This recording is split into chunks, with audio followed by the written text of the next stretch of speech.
Hello? Welcome! If these stories speak to you, if you find comfort in the lessons found in the dark corners of history, please check if you're following the show.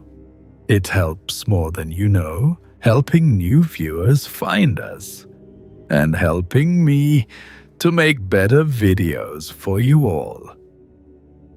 Let me know in the comments where you're listening, what time it is there, and let's journey back. A government can raise an army. A church can command the faith of millions. A single emperor in his time could move mountains, dam rivers, and decide who lived and who died before breakfast. And yet, again and again, across 3,000 years of recorded history, the thing that frightened the most powerful people on earth were books. Not swords, not a rival king with a larger army, a few hundred pages of ink and patience. Tonight, we examine 17 of them, 17 books that someone with real power decided could not merely be banned, could not merely be censored, but had to be erased, burned, buried, wiped from the memory of the world. Yet, somehow, we still have them. You can get a copy yourself. So here is the question I'd like you to hold on to, all the way to the end. Why would a man who controls everything lie awake over a thing he could throw on a fire? And stranger still, why is it nearly impossible for those with absolute power to completely eradicate knowledge? Welcome, Midnight Magnates. This is Mr. Calder. As the world goes quiet, we step into the shadows to uncover the stories that built our world. If you enjoy listening or falling asleep to the hidden history of power, fortunes made, and the human nature behind the price of greatness, then this is the place for you. Leningrad, August 1973. A grey room, a single bulb, and across a bare table from the officers of the KGB sits a woman named Elizaveta Voronyanskaya. She is 70 years old, and she is about to be broken. She is not a spy, she is not a revolutionary with a pistol and a plan. She is a typist. For years, her entire crime against the most powerful state on earth was this. She sat at a keyboard, and she turned one man's secret handwriting into clean, readable pages. But one of the manuscripts she typed, just one, was the most dangerous book in the Soviet Union. And she is one of the last people alive who knows where the final hidden copy is buried. So they ask her, and when she will not answer, they ask again and again. For 5 days, sit with that number a moment. 5 days, an old woman. No lawyer, no friend, no window, no end in sight. Set against the patient, practiced cruelty of a secret police that has shattered far stronger people for far less. We will never know everything that was said in that room. We know only this. On the 5th day, she gave them what they wanted. She told them where it was, and the machine, satisfied, sent her home. A few days later, Elizaveta Voronyanskaya was found dead in the stairwell of her own building. No. Somewhere out across that vast frozen country, the man whose words she had guarded with her life receives the news. The old woman is gone. The secret is out. The state has his manuscript, and it is watching him now and waiting. And every instinct of self-preservation he owns is screaming a single word at him. Stop. Go quiet. Burn what's left. Survive. And the men in that grey room? They believe they have won. They believe they have finally done the very thing that emperors and popes and inquisitors have been straining to do for 3,000 years. They believe they have killed a book. They have, in fact, just made the single greatest mistake in the history of their empire. But that is the end of one of tonight's stories. And we have a very long way to travel before we have earned it. Because what you have just stepped into is not really the story of one old woman, or one banned book, or one frightened, dangerous country. It is the story of a pattern. A pattern so old and so relentless that once you have truly seen it, you will never walk past a shelf of books the same way again. Let's begin 500 years ago with a man who wanted to do something that sounds, to us, almost laughably harmless. He wanted to let ordinary people read the Bible in their own language.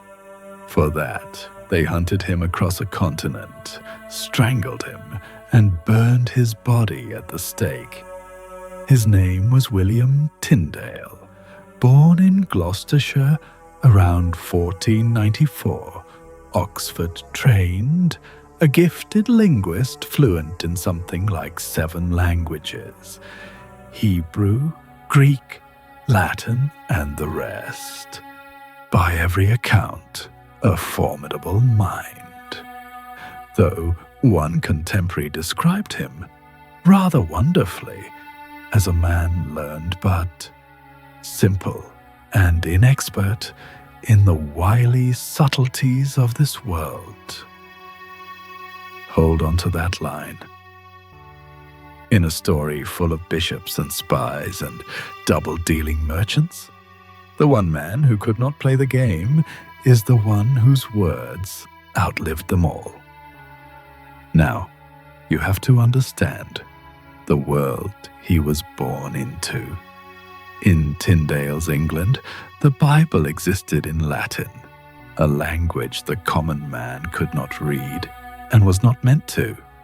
Scripture came to you through the clergy, interpreted for you, never placed directly in your hands. And that arrangement was not an accident. It was the architecture of authority itself. The Word of God flowed from heaven, down through the Pope, down through the bishops, and only at the very bottom of that long ladder did it reach you. To put the holy text into a ploughboy's hands, in plain English, Tyndale's own famous ambition was that a boy who drove a plough might know Scripture better than a learned priest, was not seen as a gift. It was seen as kicking the ladder out from under the entire church. So when Tyndale went, hat in hand, to the Bishop of London, Cuthbert Tunstall, hoping for support to make his translation, the door closed, politely. Tunstall was a polished humanist, a friend of the great scholar Erasmus, and he had no intention of housing a project like this under his roof. Tyndale understood the message perfectly. To do this work, he would have to leave England, and he would almost certainly never come home. So he became an exile, a man without a country, without a patron, with nothing but his languages and his stubbornness.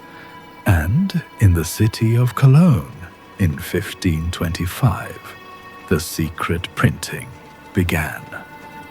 But secrets travel on the wind. A sharp anti-Lutheran named Johannes Cochleus got wind of the project. He had only to loosen the tongues of the right printers over enough wine, and arranged for the authorities to raid the press. Tyndale was warned with barely minutes to spare. Picture it. A man snatching up the freshly printed sheets, the ink barely dry, and fleeing by night up the river Rhine to the city of worms, the pages clutched to him like a child. The book very nearly died before it was even bound. But in Worms, in 1526, it was finished, the first complete printed New Testament in the English language. And notice the form of it. Small, deliberately small.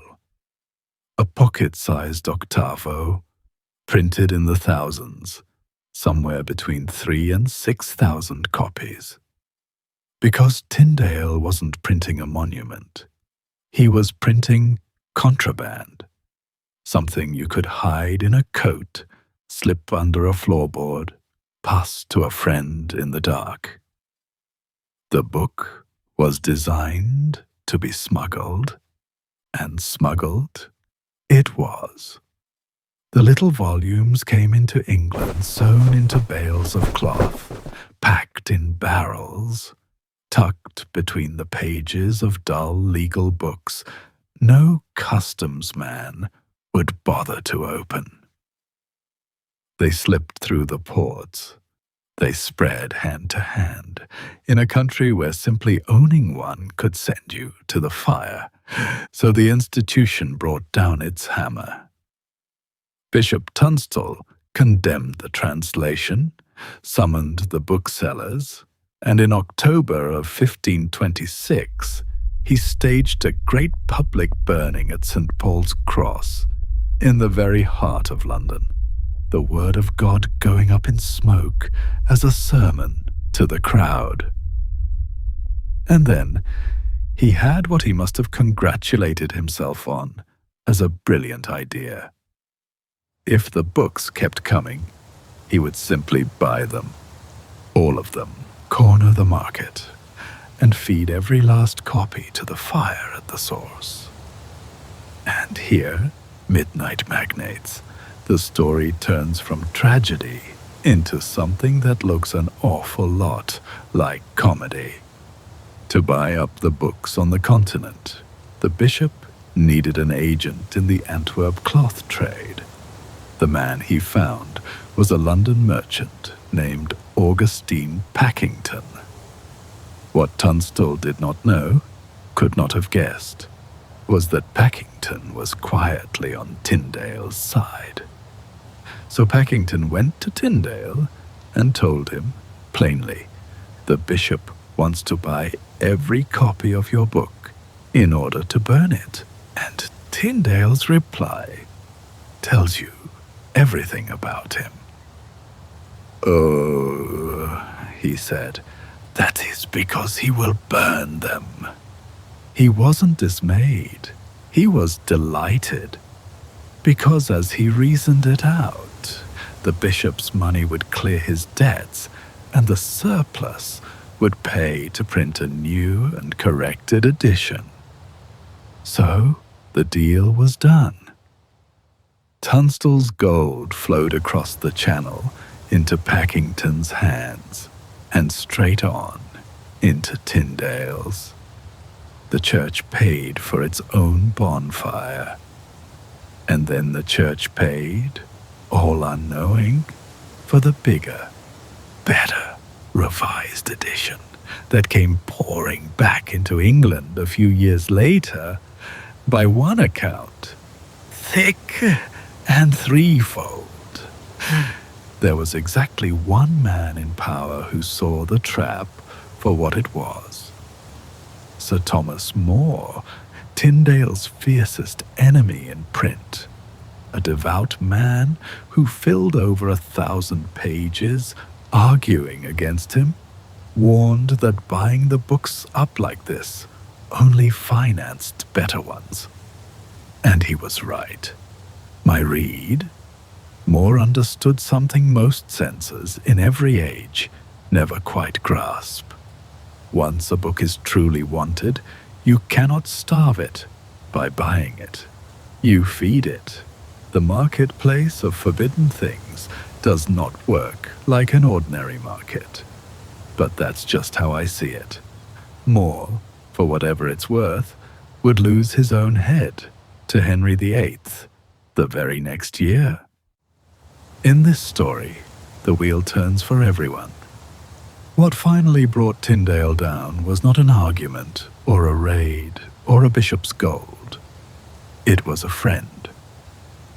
In 1535 in Antwerp, Tyndale was being sheltered by an English merchant named Thomas Poyntz in a house full of English traders, about as safe as a hunted man could be.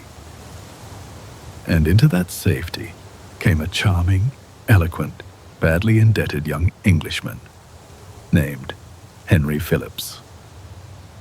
Over a period of weeks, Phillips made himself a friend. He dined with Tyndale. He borrowed money from him. He learned his habits, his routines, the hour he liked to walk. And then, one afternoon, Phillips walked beside him into a narrow alley where the officers were waiting, and with a quiet gesture, gave him up.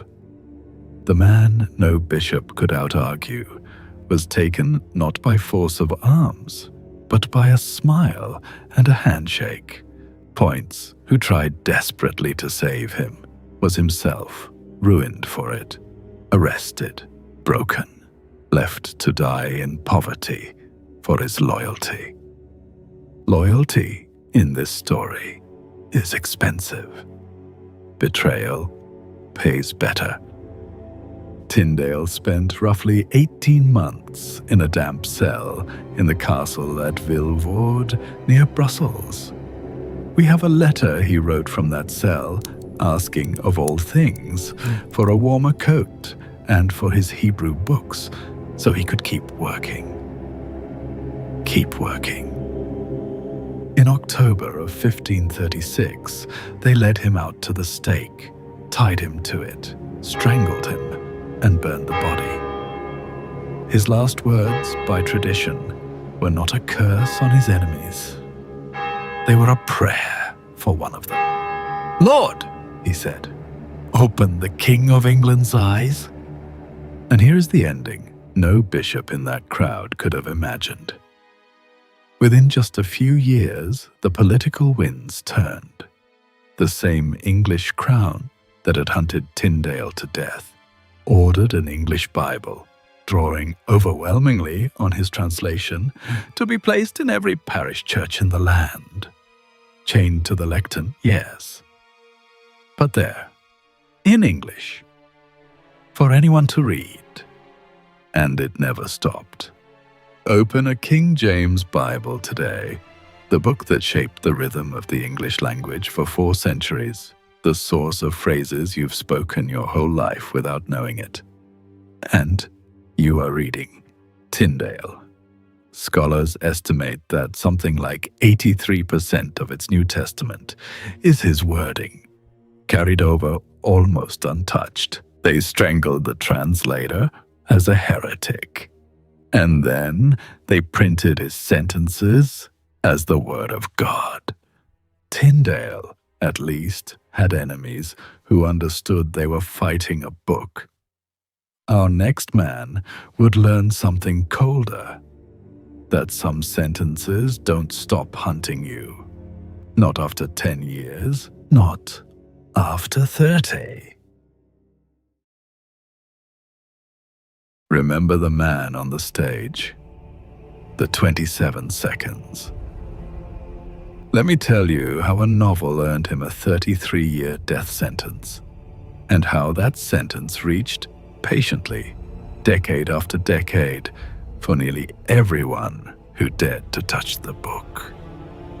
In September of 1988, the British Indian novelist Salman Rushdie published his 4th novel. He was already a literary star, a winner of the Booker Prize, a celebrated voice. The new book was called The Satanic Verses. It is a sprawling, surreal, dreamlike thing, a novel about migration, about faith and the loss of it, about what happens to the soul when it crosses between worlds. And woven into it are two dream sequences that some Muslims found profoundly blasphemous, including a passage that plays irreverently with a contested episode from the early life of the Prophet. I'm not going to walk you through the contents. That isn't our story tonight, and frankly, it's beside the point. The point is what the book's mere existence set into motion. At first, it moved along the ordinary channels of outrage. India banned the book within days of its release. Pakistan banned it. South Africa banned it. Across much of the Muslim world, it was forbidden. There were furious protests. In the English city of Bradford, copies were held up and burned before news cameras. And all of that, I want you to notice, is the ordinary machinery of censorship. Banning a book is the oldest move there is. We've already watched a bishop try it with fire at St. Paul's Cross. Nations were now doing the same with Rushdie. It is, on the scale of this list, almost gentle. But then, on the 14th of February, 1989, Valentine's Day of all days, the contest changed forever. The supreme leader of Iran, the Ayatollah Ruhollah Khomeini, issued a fatwa. Not a ban, not a condemnation, a death sentence. He called for the killing of Salman Rushdie and of every publisher and editor aware of the book's contents, and he called upon Muslims anywhere in the world to carry it out wherever they could. Now, those of you who sat with us through the entire tangled history of Iran and the United States will recognize the move at once. Khomeini was old. He was, in fact, just 4 months from his own death. His revolution was exhausted, bled white by a long and ruinous war with Iraq. And here, dropped into his lap, was a gift, a way to leap back to the very front of the entire Muslim world, not as the ruler of one weary nation, but as the defender of the faith itself, across every border. The book was merely the occasion. The power was the prize. It is a pattern we have watched again and again on this channel.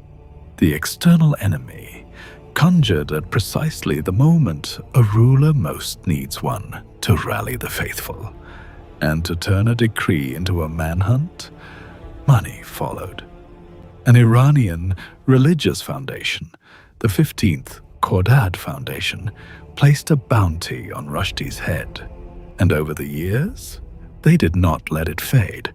They raised it, again and again, until it stood at more than $3 million, a standing price, renewed like a subscription on a novelist's life.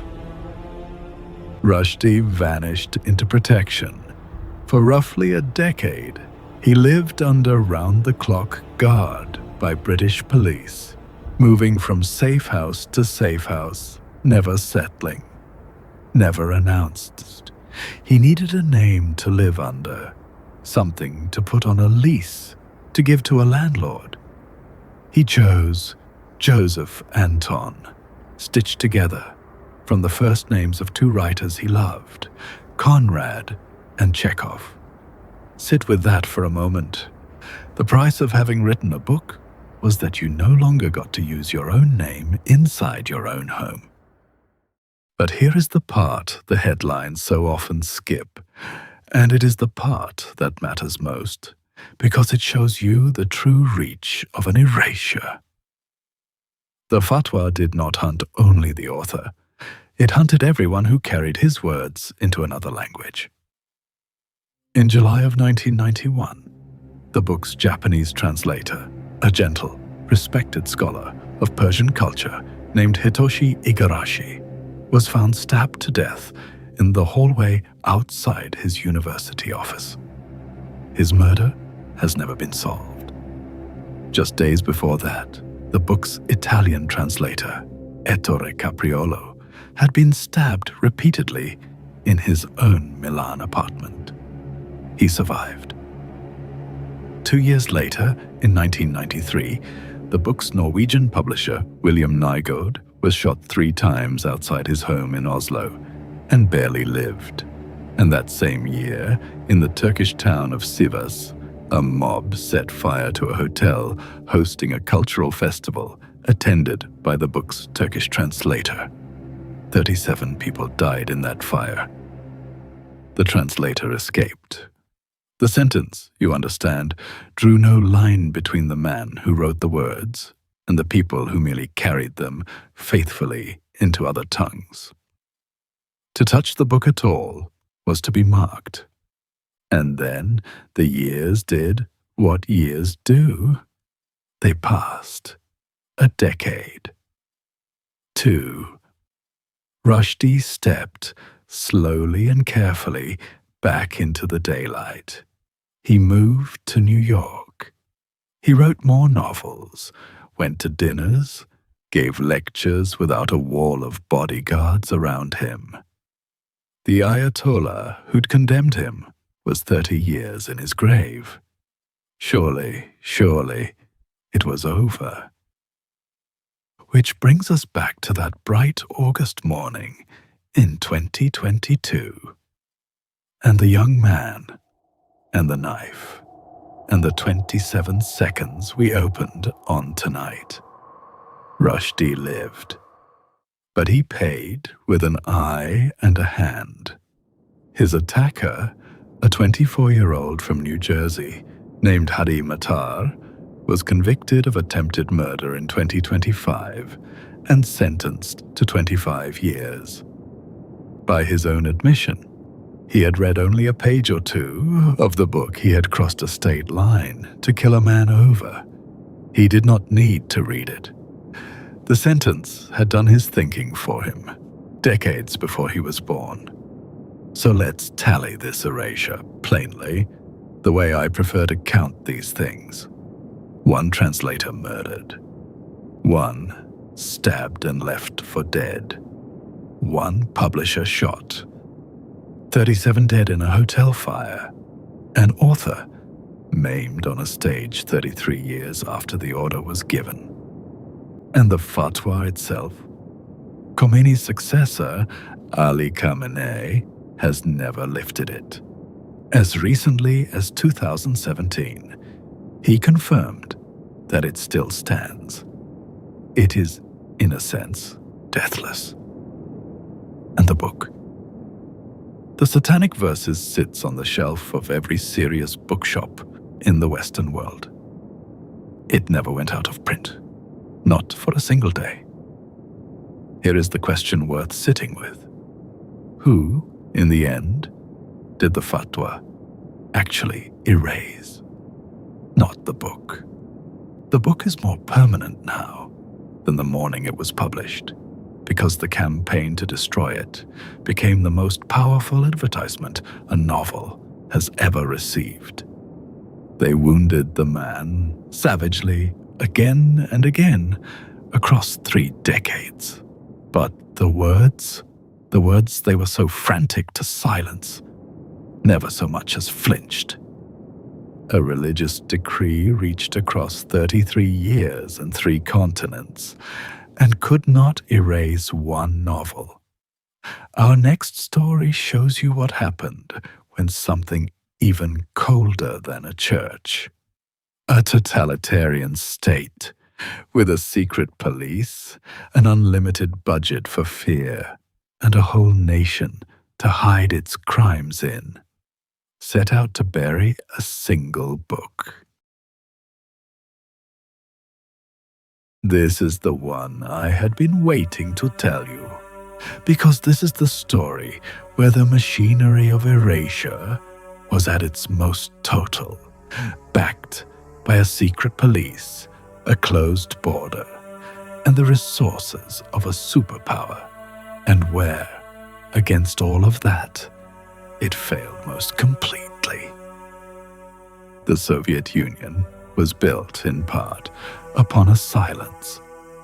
Across its frozen interior stretched a vast web of forced labor camps, the Gulag, through which millions of human beings passed, and in which an almost unimaginable number of them died. Everyone knew, in the way that people know a thing they have agreed not to say. But to name it, to document it, to lay the whole system out in cold, patient, undeniable detail, that was the one thing the regime could never allow. Because the legitimacy of the entire Soviet experiment rested on that silence holding. Crack the silence, and you crack the state. Alexander Solzhenitsyn was never meant to be the man who cracked it. He had been a decorated artillery captain in the Red Army, a true believer who fought his way west toward Berlin. And then, in 1945, for a few mild jokes about Stalin, in a private letter to a friend, he was arrested. And he was fed into the very system he would one day expose. 8 years in the camps, followed by exile, followed by a cancer. He was not expected to survive. But he did survive, and he came out of that frozen world carrying something far more dangerous than any weapon. He came out carrying the memory of everything he had seen and the will to write it down. For a time, in the brief thaw under Khrushchev, it almost looked safe to speak. His short novel of a single camp day was actually published in the Soviet Union in 1962, and the world took notice. By 1970, he had won the Nobel Prize in Literature. But the thaw froze over again, and the bigger work, The Real Reckoning, could never be published at home. So he wrote it the way you write a book that can get you killed, in fragments, in secret, never keeping the whole of it in any one place. He had trusted friends type out portions and hide them, scattered across the country so that no single raid could ever capture all of it. He called the finished work the Gulag Archipelago, a map of the invisible nation of camps, and, as a final insurance against the day the state came for it, one complete copy was smuggled abroad onto microfilm into a safe in Zurich, held by his Swiss lawyer. A seed kept beyond the reach of the frost. That reckoning came in 1973. And it came, as these things so often do, through the most vulnerable link in the chain. Her name was Elizaveta Voronyanskaya. She was 70 years old. For years, she had served as one of Solzhenitsyn's typists, and she was the keeper of one of the last hidden copies of the manuscript. The KGB brought her in, and they questioned her for 5 days. 5 days. Stop, and let that settle. An elderly woman, alone in a Leningrad interrogation room, set against the full, unhurried cruelty of the Soviet secret police. On the 5th day, she broke. She told them where the copy was hidden. They had what they had come for. They let her go home. And a few days later, she was found hanged in the stairwell of her own building.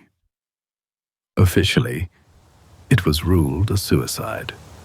Solzhenitsyn never believed that for a single moment. And neither, I'll confess, do I. Now, before I tell you what Solzhenitsyn did when the news reached him, I want you to sit in his chair, just for a moment, because what he chose surprised everyone around him. Think it through.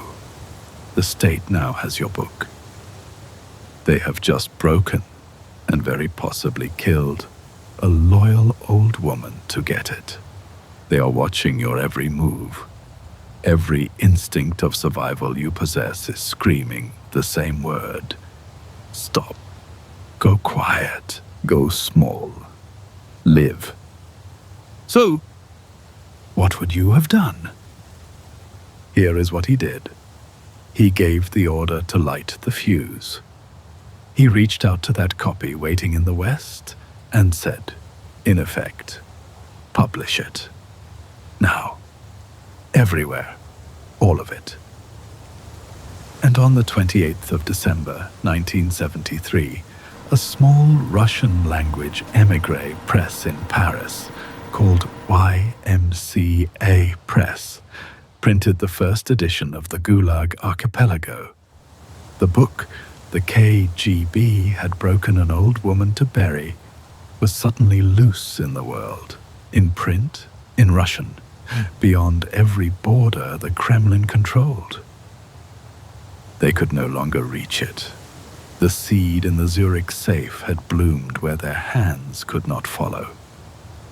The state's response was almost a confession. They could not unprint the book. So they did the one thing left to them. In February of 1974, they arrested the author, stripped him of his Soviet citizenship, put him on a plane, and threw him out of the country. Think about what that means. They could not erase the book. So they deported the man, because he was the only part of it they could still get their hands on. And what a book it proved to be. The Gulag Archipelago did what no army, no treaty, no rival ideology had managed. It detonated slowly inside the conscience of the West. It made it intellectually impossible, in any serious company, to go on excusing the Soviet project as a noble experiment with regrettable excesses. Communist parties across Europe never fully recovered the moral high ground after it landed. One historian called it simply the book that did more than any other to bring down the Soviet system. And he was not exaggerating by much. The regime whose secret police had broken her to keep a silence outlived that silence by less than 2 decades. The Soviet Union is gone. And the book is now taught in Russian schools, required reading in the very country that once killed to bury it. They broke the keeper. They exiled the author. They could not unburn the words. And the price of those words, an old woman alone in a stairwell, is part of why we are still obliged to read them. That's 3 of the very best, and we have only just begun. Before we travel on, let me ask one small thing of you. We are pushing for a milestone on this little channel, 500 followers. I know, in the great scheme of empires and bonfires, it's a modest number. But for a quiet show like this one, made in the dark, for people like you, it is real progress, and we genuinely need your help to reach it. If even one of tonight's stories has held you, the kindest thing you could do is this. Share your favorite episode with a single friend, leave the show a rating, and drop a comment. Tell me where in the world you're listening from, and what time it is there. Or simply your own favorite story from history. Every small act of that kind quietly tells the algorithm to carry these midnight stories to more people like you. Thank you, truly. Now, back into the dark. Let's leap backward now, 17 centuries, all the way to the Roman Empire at the height of its power. Because long before any bishop or ayatollah, one Roman emperor did something genuinely new in the history of the world. He decided that to destroy a faith, you didn't just kill the believers, you burned their books. The emperor was Diocletian, a soldier's son who clawed his way to the throne and then, by sheer administrative will, dragged a collapsing empire back from the edge. A reformer, a man of order. And in the year 303, near the end of his reign, he turned that genius for order against the fastest growing religion in his empire, Christianity. There had been persecutions of Christians before. Romans had fed them to lions, crucified them, made grim sport of their deaths for 2 centuries. But Diocletian's persecution, what history calls the Great Persecution, was different in a way that should sound familiar to you by now. His first edict, published in February of 303, did not begin with bodies. It began with a building and a library. On the 23rd of February, soldiers marched on the great cathedral of Nicomedia, tore it to the ground, and burned its scriptures. The edict that followed ordered it across the whole empire, every church demolished, every Christian assembly forbidden, and every copy of the scriptures and the holy books surrendered and burned. Now, here is what makes this cold and modern. Picture the scene at the city of Sirta in North Africa, where the records survive. A Roman official arrives at the church with a checklist, an actual inventory, and he works through it, line by line. The gold vessels, the lamps, the cloaks held in store for the poor. And then he comes to the line that matters, the scriptures. Hand over the scriptures. And one by one, the frightened clergy of that church carry out the codices and place them in his hands to be carried away and burned while their neighbors watch. We even know the names. The official was a man called Menetius Felix. The church was at Sirta in North Africa in the spring of 303, and the record of that search survives, one of the eeriest documents in all of early Christian history, precisely because it reads exactly like what it was, a bureaucrat taking inventory.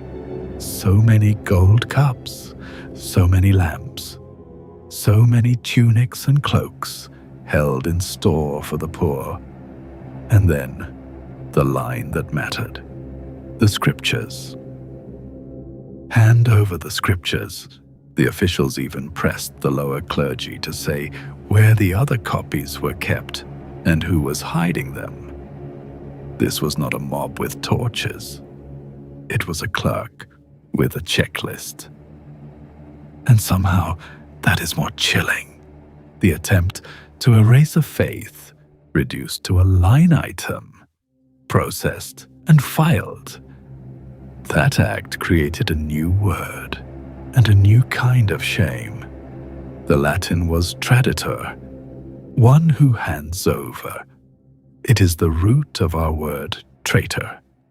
A traditor was a Christian, often a priest, a bishop, who, to save his own life, surrendered the holy books to the flames. Some did it. Some refused and died for it. And some Clever men handed the Romans a pile of heretical texts instead and kept the real scriptures hidden. The Bishop of Carthage did exactly that, saved the books, and earned a lifetime of suspicion for the trick. So far, this is a familiar story. Power burns a faith's books. The faith survives. The empire that lit the fire is gone within a few generations. And all of that is true here. Diocletian's bonfires did not destroy a single book of any lasting consequence. The scriptures came through. Within a decade, a new emperor, Constantine, would not only legalize Christianity, but make it the faith of emperors. But this story has a darker, stranger ending than the others. Because Diocletian's deepest wound to the church was not the books he burned, it was the choice he forced. When the persecution ended and the smoke cleared, the survivors looked around at one another, and they could not forgive. The ones who had stood firm, who had hidden the books or refused to surrender them, looked at the traditores, the ones who had handed them over, and asked a terrible question. Is a priest who betrayed the holy books still a priest at all? Are the sacraments he performs still holy?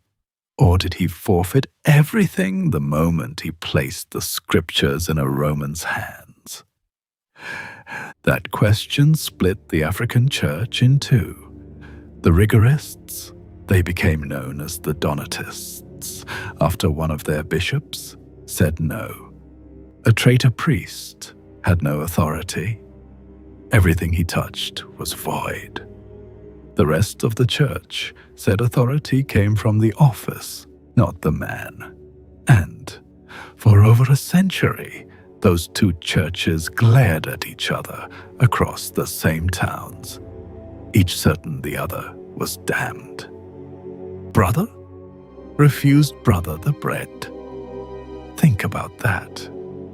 Diocletian threw the holy books on the fire, and the books survived him completely.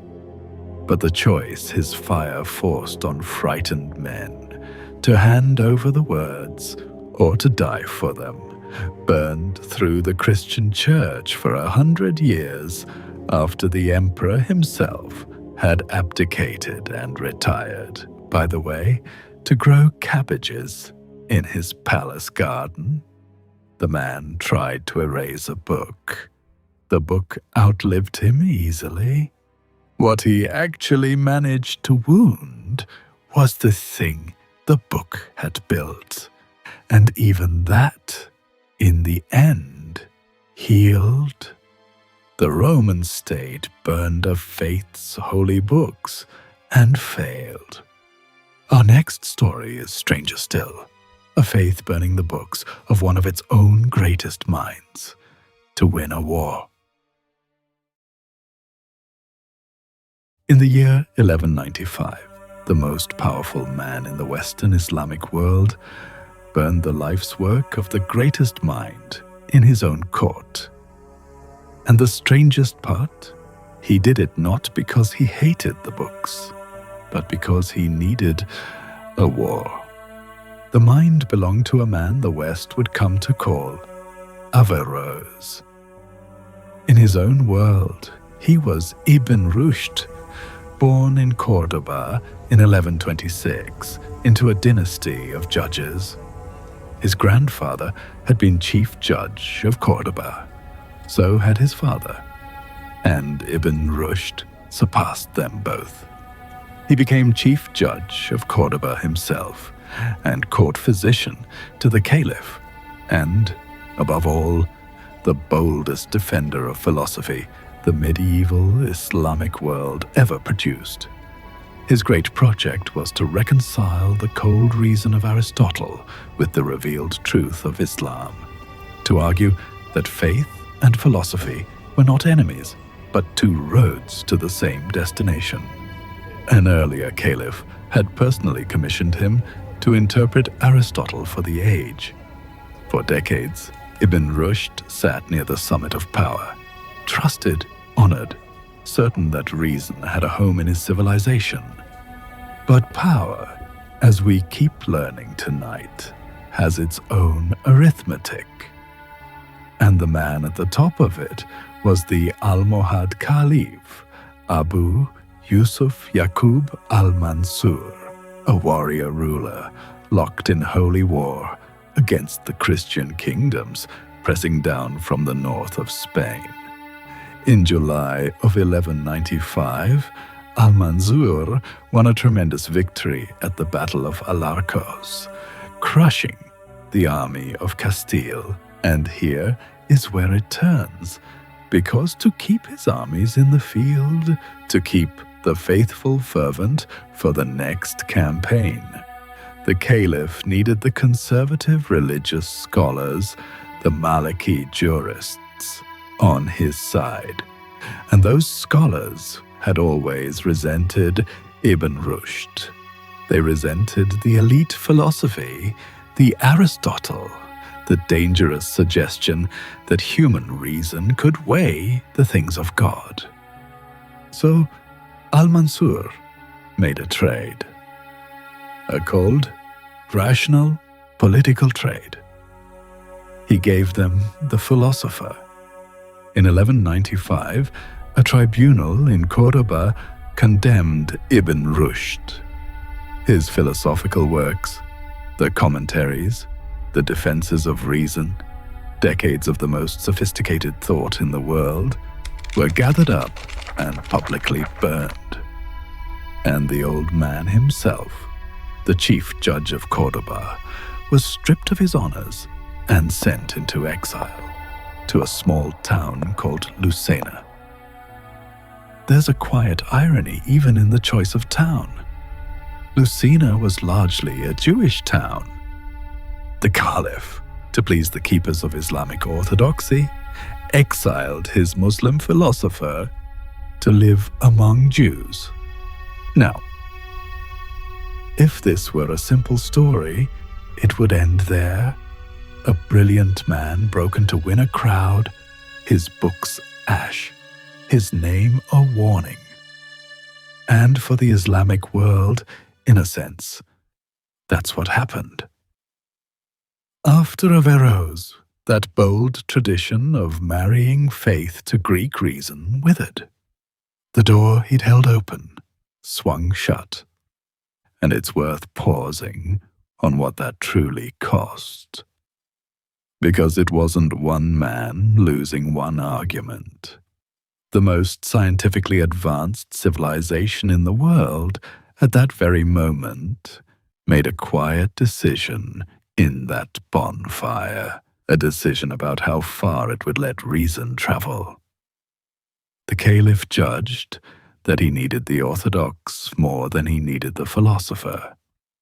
Which way that particular door swings, toward open inquiry or away from it, is the kind of choice that echoes through a civilization for centuries afterward, long after everyone has forgotten the name of the man who was burned to make it.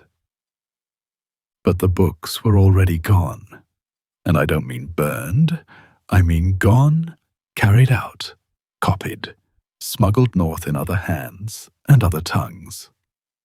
Because while the caliph's fire was still warm, Jewish scholars were translating Ibn Rushd into Hebrew, and from Hebrew and Arabic, Christian scholars, men like Michael Scott, working in Toledo and Paris, were rendering him into Latin.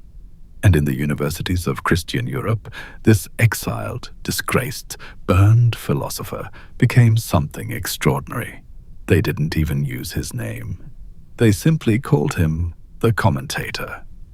The commentator, as in the man who explains Aristotle to the world. His thought ran straight into the bloodstream of medieval European philosophy. It helped wake the Western mind. So consider the full shape of it, A caliph burned his philosopher's books to win the loyalty of the Orthodox and prosecute a holy war. He got his loyalty. He won his battle. And the ideas he set on fire simply walked out the back door of his empire and lit the lamps of his rivals. The reason he tried to extinguish at home became in the hands of strangers. The dawn of reason somewhere else. You cannot, it turns out, burn an idea. You can only decide who gets to keep it. A caliph silenced reason to fight a war. Our next censor was a woman who called herself enlightened, who wrote letters to Voltaire, and who still could not bear to read the truth about her own empire. Here is a story that turns on one of the great accidents in the history of censorship. An entire revolution in print slipped past the Russian Empire because the man whose job it was to read it couldn't be bothered to read past the chapter titles. The year is 1790. The empire is Russia, ruled by Catherine the Great, the very model of an enlightened monarch. She corresponds with Voltaire. She collects French philosophy. She likes to be seen as a friend of reason and progress. And our author is a nobleman named Alexander Radishchev, Enlightenment educated, a customs official, a man whose own family owned thousands of serfs. Which makes what he did all the more remarkable. He turned against his own class. He wrote the first open, full-throated condemnation of serfdom, of the whole rotten machinery of Russian bondage in the empire's history. But he was not a fool. He knew what such a book would mean, so he disguised it. He gave it the dullest, sleepiest title imaginable. A Journey from St. Petersburg to Moscow. A travel book. Each chapter named after a humble post-station town along the road. Lyubani, Tver, Novgorod. It looks like a tourist's diary. And inside each of those innocent little chapters is a hammer blow. The cruelty of landlords, the misery of the enslaved peasantry, the rot of autocracy, the violence done to people treated as property. In one chapter, the traveler watches peasants sold at auction. Human beings priced like livestock, families broken apart on the block, and cannot look away. In another, a landlord's casual cruelty is laid out in flat, factual prose, more damning than any sermon. Radishchev even folded in an ode to liberty and open sympathy for the idea that a people might one day rise against a tyrant. And remember who was writing this. Not a peasant with nothing to lose, a nobleman, a customs official, a man whose own family owned thousands of serfs, indicting in print the very system that fed him. He had everything to lose, and he set it in type on a press in his own home with his eyes wide open. He printed it himself on a press in his own home, about 650 copies. Now, here is the accident. Before it could be sold, the manuscript had to pass the censor. And the censor of record was the St. Petersburg chief of police, a man named Ryliev. And Ryliev God bless his laziness, glanced at the title. A Journey from St. Petersburg to Moscow. He glanced at the chapter headings. Town, town, town, town. A travel guide. He stamped it approved and moved on. He never read a word of what was actually inside. The most explosive attack on the Russian social order ever written walked straight through the gate of imperial censorship because the guard assumed from the cover that it was a book about scenery. And so it reached the public. And it reached Catherine the Great. She read it, and the enlightened friend of Voltaire, the patroness of reason, picked up her pen and began scrawling furious notes in the margins. Because something had happened in the years just before, something that had drained all the philosophy right out of her. In France, the revolution had begun. Kings, she now understood, could fall. And not long before that, her own empire had nearly been torn apart by a massive peasant revolt led by a Cossack named Pugachev, a rebellion that had genuinely frightened her. So when she read Radishchev's quiet, devastating little travel book, she did not see literature. She saw a fuse. She wrote that the author was a rebel worse than Pugachev, worse than the man who'd led an army against her. That was her verdict on a writer. What followed was swift and total. Radishchev was arrested, tried, and sentenced to death. The sentence was commuted to exile in Siberia, which for many was simply a slower death. His book was condemned to the flames. The copies were hunted down and burned, and the ban held, not for a year, not for a decade, but for over a century. A Journey from St. Petersburg to Moscow could not be legally fully published in Russia until the early 20th century. And here, you already know the shape of the ending, because we've seen it again and again tonight. Of those 650 copies, the Empire could not find them all.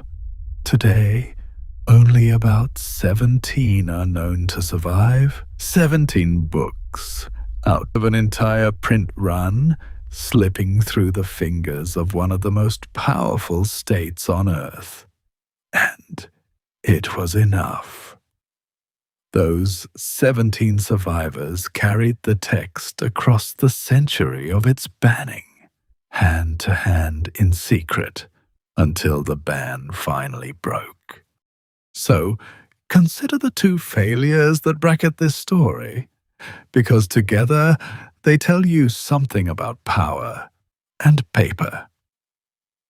At the start, the system failed through carelessness. A board official who judged a book by its chapter titles and let a revolution through the gate. At the end, the system failed through cruelty. An empress so frightened, she burned the book, exiled the man, and banned the words for 100 years, and still could not erase them. Carelessness let it in. Cruelty couldn't get it out. And the man Catherine tried to delete is read in Russian schools today, while she is remembered in this particular story mainly as the enlightened empress who could not bear to read the truth about her own empire. An empress burned one nobleman's book and failed. Now let's go back 5 centuries to a day when a king and a church set out to burn not one book, but every copy of the holy text of an entire people. Picture a single scribe's hand, bent over a sheet of vellum by lamplight for months on end, mixing lamp-black ink, shaping each letter, copying a text so vast it fills volume after volume. Now multiply that one hand by thousands.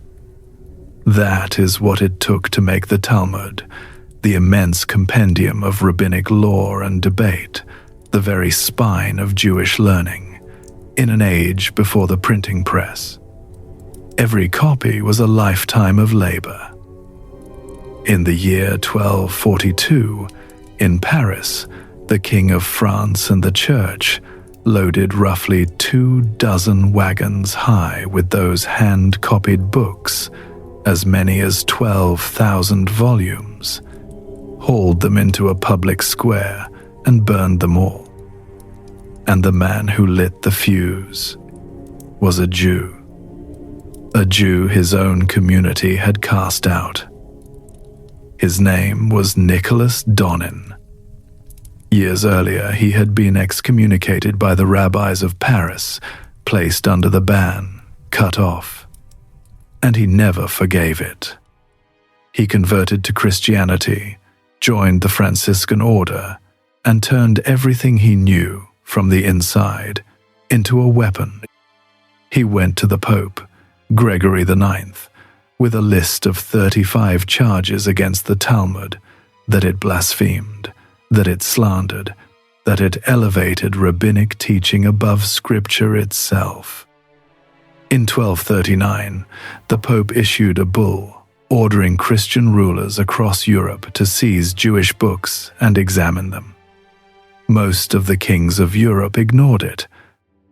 Only one acted on it with real zeal, Louis IX of France, the devout king, the one the Church would later make a saint.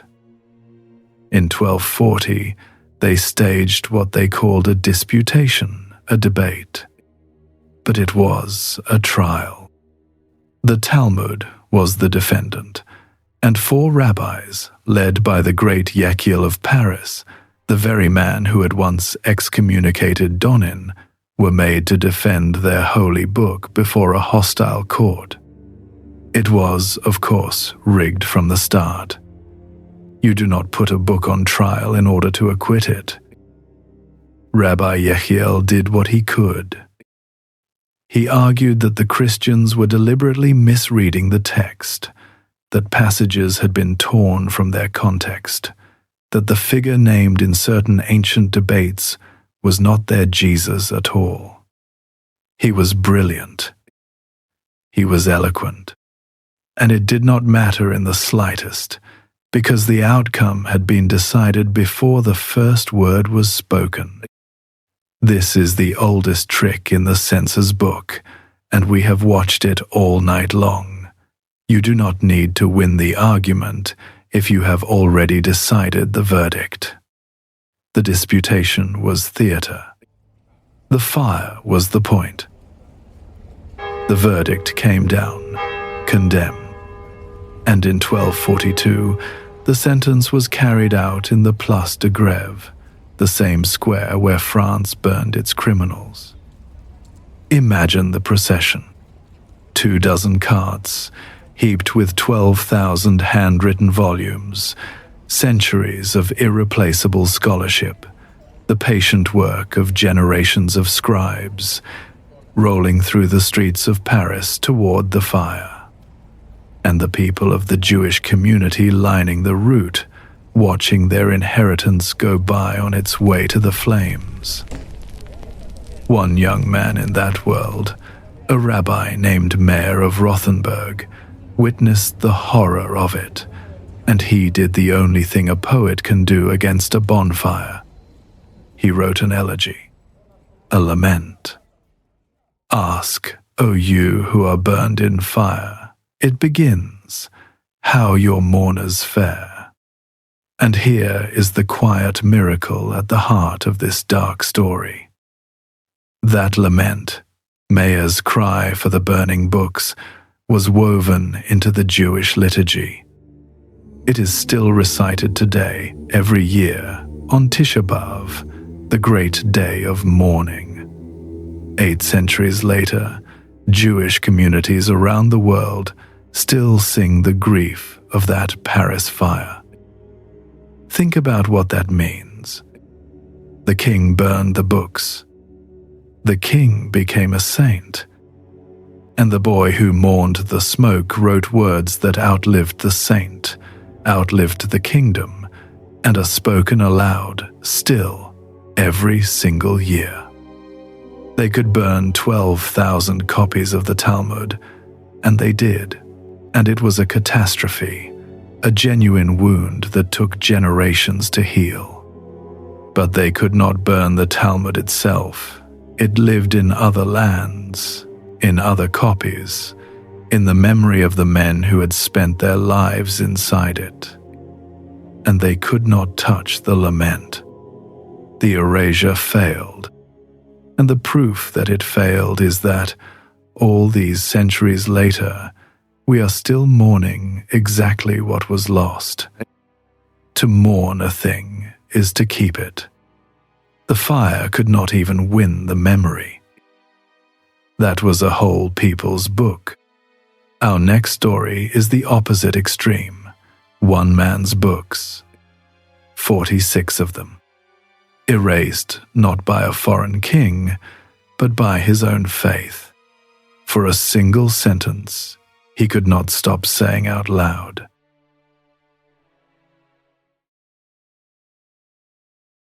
Let's travel back 3 more centuries, and east to Baghdad, to the glittering capital of the Abbasid Caliphate in the year 922. And to a man who was killed, and then killed a second time. First they killed his body. Then they tried to kill his books. His name was Mansur al-Hallaj. The son of a wool carder, he had become a Sufi, a Muslim mystic, and a wandering preacher who did something most mystics were far too careful to do. He said the quiet part out loud. The deepest Sufi experience is a kind of union with the divine, an annihilation of the self in God. Most who reached for it spoke of it in veils and metaphors. Al-Hallaj spoke it plainly. And his most famous utterance, the one that doomed him, was 3 words. Ana al-Haq. I am the truth. Now, you have to understand why that sentence was a death sentence. Al-Haq, the truth, is one of the names of God. So for a man to stand in the street and say, I am the truth, sounded, to the orthodox ear, like a man claiming to be God. Blasphemy of the highest order. But, and this is the part that makes it a midnight magnate's story, his death was not really about theology. It was about power. Baghdad in 922 was a snake pit of palace politics. The Caliph, al-Muqtadir, had come to the throne as a boy and never fully ruled. The real power brokered behind him, viziers, tax farmers, the Queen Mother, and al-Hallaj, with his huge popular following, had become entangled in their factional wars. A vizier named Hamid ibn al-Abbas pressed the prosecution. The mystic was a useful man to destroy. So in 922, they executed him. And the accounts of that execution are so brutal that I'll spare you the full catalogue: flogging, dismemberment, beheading, and finally the burning of the body. Some of the goriest details: that he was given 1,000 lashes, that his blood spelled the name of God on the ground, come from later, adoring Sufi poets like Attar, and are almost certainly legend, the way martyrs always gather legends. What is sober fact is grim enough. They killed him in public, as a spectacle, as a warning. And there is one detail, handed down by the later Sufi tradition, that I'll give you for exactly what it is, almost certainly more legend than fact, but worth hearing, because it explains what he became. They say that as Al-Hallaj was led out to die, broken, he did not curse the men killing him. He prayed for them. He asked God to forgive them, because, in his telling, they were only defending the faith as they understood it, and did not know what they were doing. Whether he truly said it or not, that is the Al-Hallaj his followers chose to remember. Not a man raging against the fire, but a man who walked toward it almost gladly, because the union with God he had spent his whole life trying to describe was, at last, at hand. And then came the second killing, the one we're really here for. A 10th century Baghdad book cataloguer named Ibn al-Nadim recorded that Al-Hallaj had written 46 works. 46 books. And they were almost all destroyed, erased so thoroughly that the catalogue entry is, in many cases, all we have left.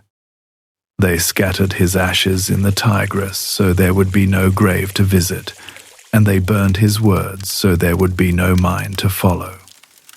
Body to the river, books to the fire. A complete erasure. Almost complete. Because one strange fragmentary work survived. A small enigmatic book called the Tawasin, 11 short, dense, diagram-laced meditations on the mystical path. One book out of 46.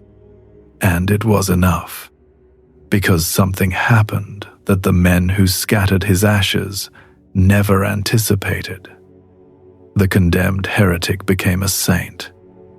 Sufi poets, Attar above all, took up his story, and the man who died screaming, "I am the truth," became the most beloved martyr in all of Sufism, his name a watchword for divine love across the entire Muslim world, from Baghdad to India. They threw his ashes in the river to make him disappear. Instead, his name traveled farther than the river ever ran. Before we go on, one quick word, and then straight back into the dark. If you're enjoying this, do make sure you're watching the actual video version of these episodes when you can. Our animators and editors pour real hours into bringing these scenes to life. The bonfires, the forbidden pages, the faces of the people who paid for these words. And it's worth seeing, not just hearing. All right. Our next book wasn't burned for what it said about God, but for what it said about the earth and the sky.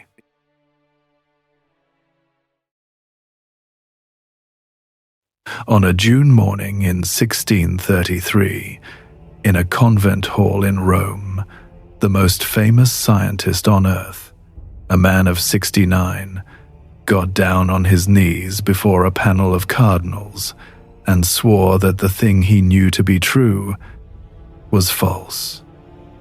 He swore that the earth does not move. His name, of course, was Galileo Galilei. And the book that brought him to his knees was called The Dialogue Concerning the Two Chief World Systems. Here's what you have to understand about that book. Galileo didn't write it in dense Latin for a handful of scholars. He wrote it in lively, witty Italian for everyone. He cast it as a conversation among three men, debating whether the earth sits motionless at the center of the universe, as the church taught, or whether it spins around the sun, as Copernicus had argued. And the dialogue demolished the old earth-centered cosmos. cheerfully, brilliantly, in a language the educated public could actually read. That was the first problem. The second problem was personal, and it's pure midnight magnates, because it's a story about a friendship curdling into a vendetta. The Pope at the time, Urban VIII, had once been Galileo's friend and admirer. He'd actually blessed the book project. But in the dialogue, the character who defends the old, wrong, earth-centered view, the slow-witted one who keeps losing the argument, is named Simplicio, the simpleton. And someone whispered to the Pope that Simplicio was meant to be him, that Galileo had put the Pope's own arguments in the mouth of a fool. Whether that was true or not almost doesn't matter. The friend became a prosecutor. There was also history here.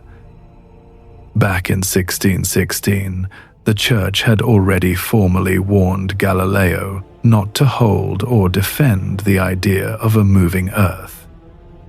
The great Cardinal Bellarmine had delivered the warning himself. So, when the dialogue appeared in 1632, openly making the forbidden case, the Roman Inquisition moved. They summoned the old man to Rome. They interrogated him, and they showed him the instruments. They raised, formally, the threat of torture.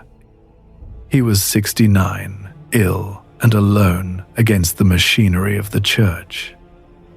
So pause here for a moment before the ending, because Galileo faced a genuine choice, and I don't think it's as simple as we like to pretend. On one side, recant. Kneel, say the words you don't believe, save your life, and live out your days in comfortable confinement, but go down in history as the man who cared about truth, and then sold it for safety. On the other side, refuse. Hold the line, and very probably burn for it, as others had, and take your book and your cause into the fire with you, a martyr, but silenced. Truth and death in one hand, a lie and life in the other. Both choices have a kind of logic. Both have a cost that lasts forever. What would you have done? Galileo knelt. On the 22nd of June, 1633, he recited his recantation and abjured the moving earth. There's a legend, and I want to be clear that it's only a legend, almost certainly invented later, that as he rose from his knees he muttered, "And yet it moves." A lovely story. Probably not true. What is true is colder. They sentenced him to house arrest for the rest of his life. He went blind in those final years. He spent them at his villa in Arcetri, in the hills outside Florence, watched, forbidden to publish, forbidden even to discuss the forbidden idea. His great comfort in that confinement was his daughter, a cloistered nun who had taken the name Maria Celeste, Celeste for the heavens, for the very sky her father had been silenced for describing.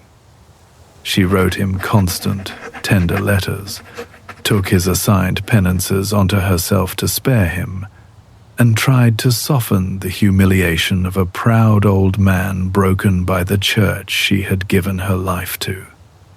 She died not long after his trial, and Galileo was left nearly alone in the gathering dark. And yet, even there, blind, under guard, an old man at the end, he kept working.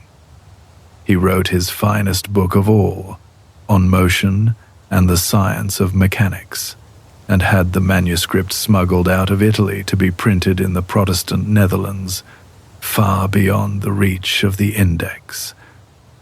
Even broken, even silenced, he got the words out. And his book, The Dialogue, was placed on the church's index of forbidden books, where it stayed, banned, for nearly 2 centuries. It was not quietly dropped from that list until 1835. And the final reckoning came later still. It was not until 1992, 359 years after they broke him, that the Catholic Church formally acknowledged that it had been wrong and that Galileo had been right. 3.5 centuries to say 4 words. He was correct. But here's the thing about that book on that list.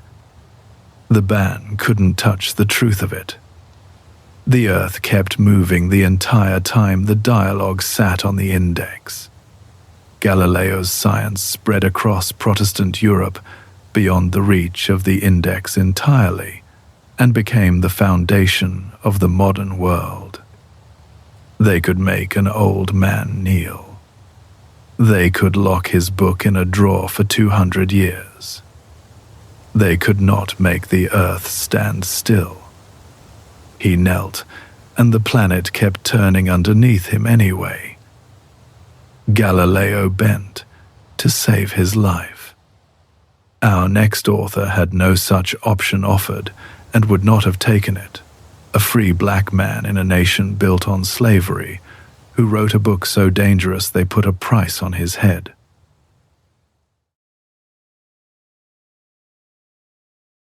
In 1829, in a second-hand clothes shop near the Boston waterfront, a free black man sat sewing pages into the lining of sailors' coats. The coats were bound for southern ports, and the pages, 76 of them, bound into a small pamphlet, were considered so dangerous that, in much of the American South, simply being caught with one could get you hanged. The man was David Walker. Born free in Wilmington, North Carolina, around 1796, free because his mother was free, though his father was enslaved.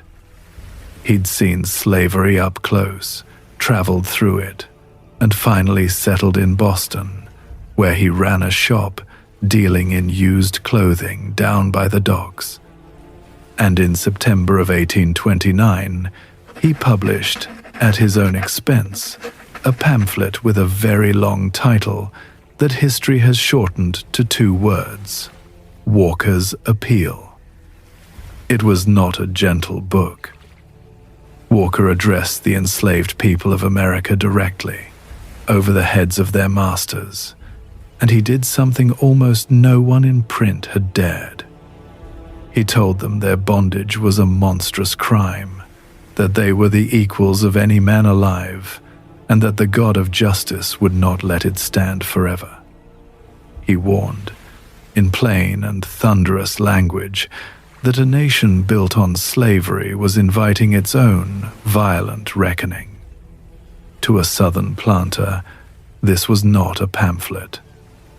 It was a lit match held over dry tinder, an open call, they believed, for the enslaved to rise. It was built in 4 articles, and it climbed, step by step, into something no American book had dared to be: a free black man speaking directly to the enslaved, over the heads of their masters, telling them the plain truth of their own worth. Walker told them they were the equals of any people on earth, degraded not by nature, but by the system grinding them down. He turned the slaveholders' own Christianity back on them like a mirror, asking how a republic that had written, "All men are created equal," could square those words with the auction block. And he warned, in the cadence of an Old Testament prophet, that a just God does not sleep forever. To read it now is to hear a voice 2 centuries ahead of its moment. To be caught reading it in 1830 on a Georgia plantation was to hold a thing that could cost you your life. And here is the genius and the danger of how he spread it. Walker used the shipping trade. He used the very network of commerce that slavery depended on. He sewed copies into the lining of the coats and trousers he sold to black sailors, men who would carry them down to Charleston, to Savannah, to New Orleans, and pass them, hand to hand, into the hands that needed them most. A book smuggled south inside the clothes on a sailor's back. When the appeal surfaced in the southern ports, it caused something close to panic. State legislatures scrambled. Georgia, North Carolina, Louisiana, Virginia, they passed laws making it a crime, in some cases a capital crime, to circulate seditious literature like this. They tightened the laws against teaching the enslaved to read, precisely because of what reading could now put into their hands. They sealed their ports against black sailors, and the bounties came. The state of Georgia, by the accounts that survive, offered $10,000 for David Walker delivered alive, and $1,000 for him dead. And a group of Southern planters, not content with that, put up $3,000 for his death, plain and simple. A fortune, in 1830, on the head of a Boston shopkeeper. The mayor of Boston, Harrison Gray Otis, was pressed by Southern officials to do something, to arrest him, silence him, shut down the press. Otis looked into it. He called the appeal extremely bad. But he had to admit there was no law in Massachusetts under which he could actually charge the man. Walker had broken no law that Boston recognized. He was summoned and warned and asked, in effect, to stop. He refused. He promised more. And then, in the summer of 1830, David Walker was dead. Suddenly, he was 33 years old. His young daughter had died of disease shortly before, and the official cause given for David was consumption, tuberculosis. But almost immediately, a rumor spread through Black Boston and beyond that he had been poisoned, that the bounty had been collected quietly, that the most wanted writer in the South had been silenced at last. Here's the honest truth. No one has ever proven it. The poisoning may be a legend born of grief and suspicion. He may simply have died, as so many did, of disease. We do not know. What we do know is that the man was gone within a year of promising to write more.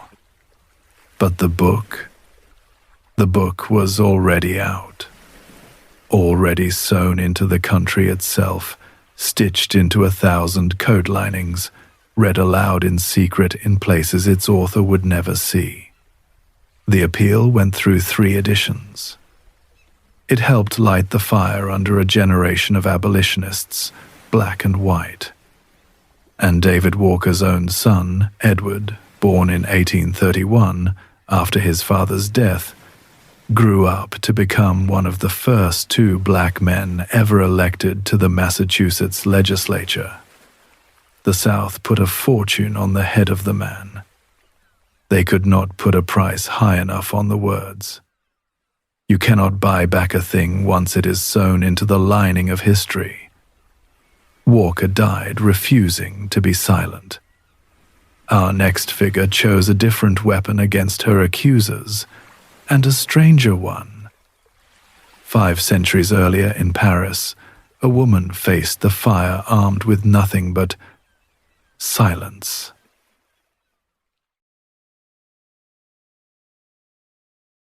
On the 1st of June, 1310, in that same Paris square where they would burn the Talmud's defenders and so many others, the Place de Grève, a woman was burned alive beside her own book. And the crowd, by one account, wept, which was not the usual reaction to a heretic's death. Something about this one was different. Her name was Marguerite Porete. She was a Beguine, a laywoman who lived a life of religious devotion without taking the vows of a nun, part of a loose, independent movement of women across medieval Europe. And she had written a book in the 1290s in her own French, not the Latin of the clergy, but the vernacular, the language of ordinary people. She called it The Mirror of Simple Souls. It was a work of mystical theology, written as a dialogue between figures called love and reason and the soul. And its central, dangerous idea was this, that a soul so utterly consumed by divine love could rise to a state, an annihilated soul, she called it, so united with God that it passed beyond the ordinary mechanics of the church, beyond the need for the usual ladder of virtues and works. To the medieval church, that was a lit fuse. Because if a soul could reach God directly, on the wings of love alone, what exactly was the church for? Here is the first thing you need to know about Marguerite Porete. This book had already been burned once. Years earlier, the Bishop of Cambrai had declared it heretical and burned it publicly in her presence and forbidden her, on pain of severe punishment, from ever circulating it again. Most people, watching their life's work go up in smoke with a death threat attached, would stop. She did not. She kept sharing the book. She kept teaching from it. She knew exactly what that would cost. So she was arrested and brought before the Inquisitor of France, a Dominican named William of Paris, who happened also to be the personal confessor to the King of France, Philip IV. And here Marguerite chose her weapon, the one weapon they could not take from her. She refused to speak. For 18 months, in prison, under interrogation by the most powerful churchman in the kingdom, she would not answer. She would not defend herself. She would not recant. She would not even acknowledge the court. 18 months of silence against the full weight of the French Inquisition. Think about the discipline that took.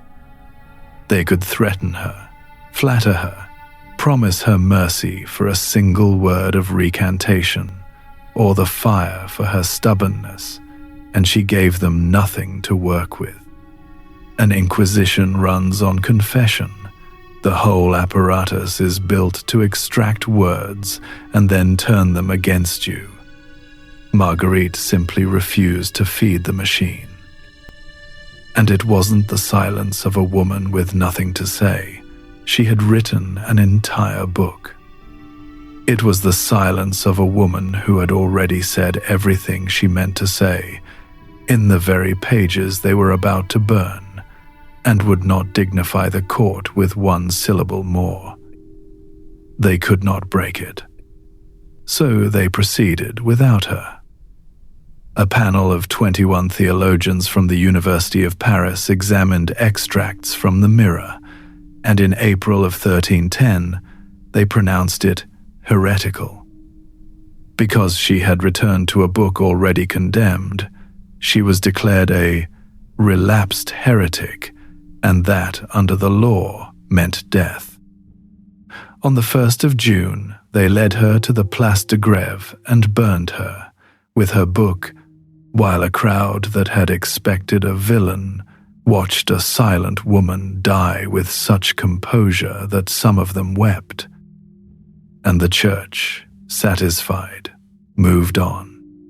It believed it had won. Now here is the ending, and it is one of the most extraordinary in all of this. The church burned the mirror of simple souls, but copies survived, and they survived anonymously. The author's name had been stripped away or simply lost. And so, for the next 600 years, the mirror of simple souls quietly circulated through the monasteries and convents of Europe, copied, translated into Latin, into Italian, into English, admired as a work of deep and orthodox devotion.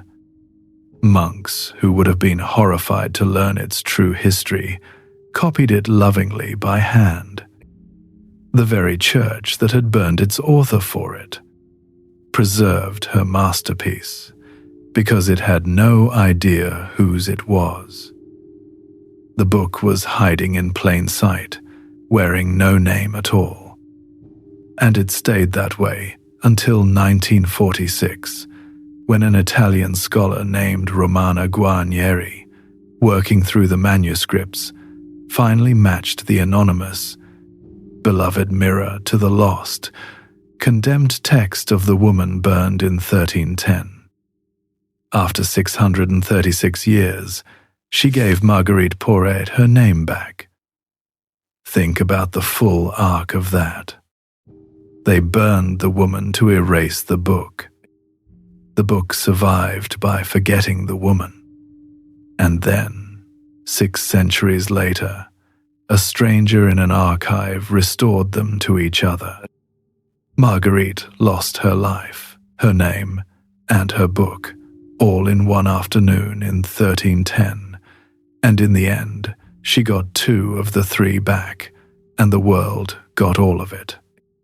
She answered the most powerful men in France with silence. And the silence, it turns out, outlasted them by 700 years. From a woman erased for how she wrote of the soul, we go now to a man whose novel was banned for what it revealed about his rulers, and who paid for it in front of a firing squad, only to have his book outlive the empire that killed him.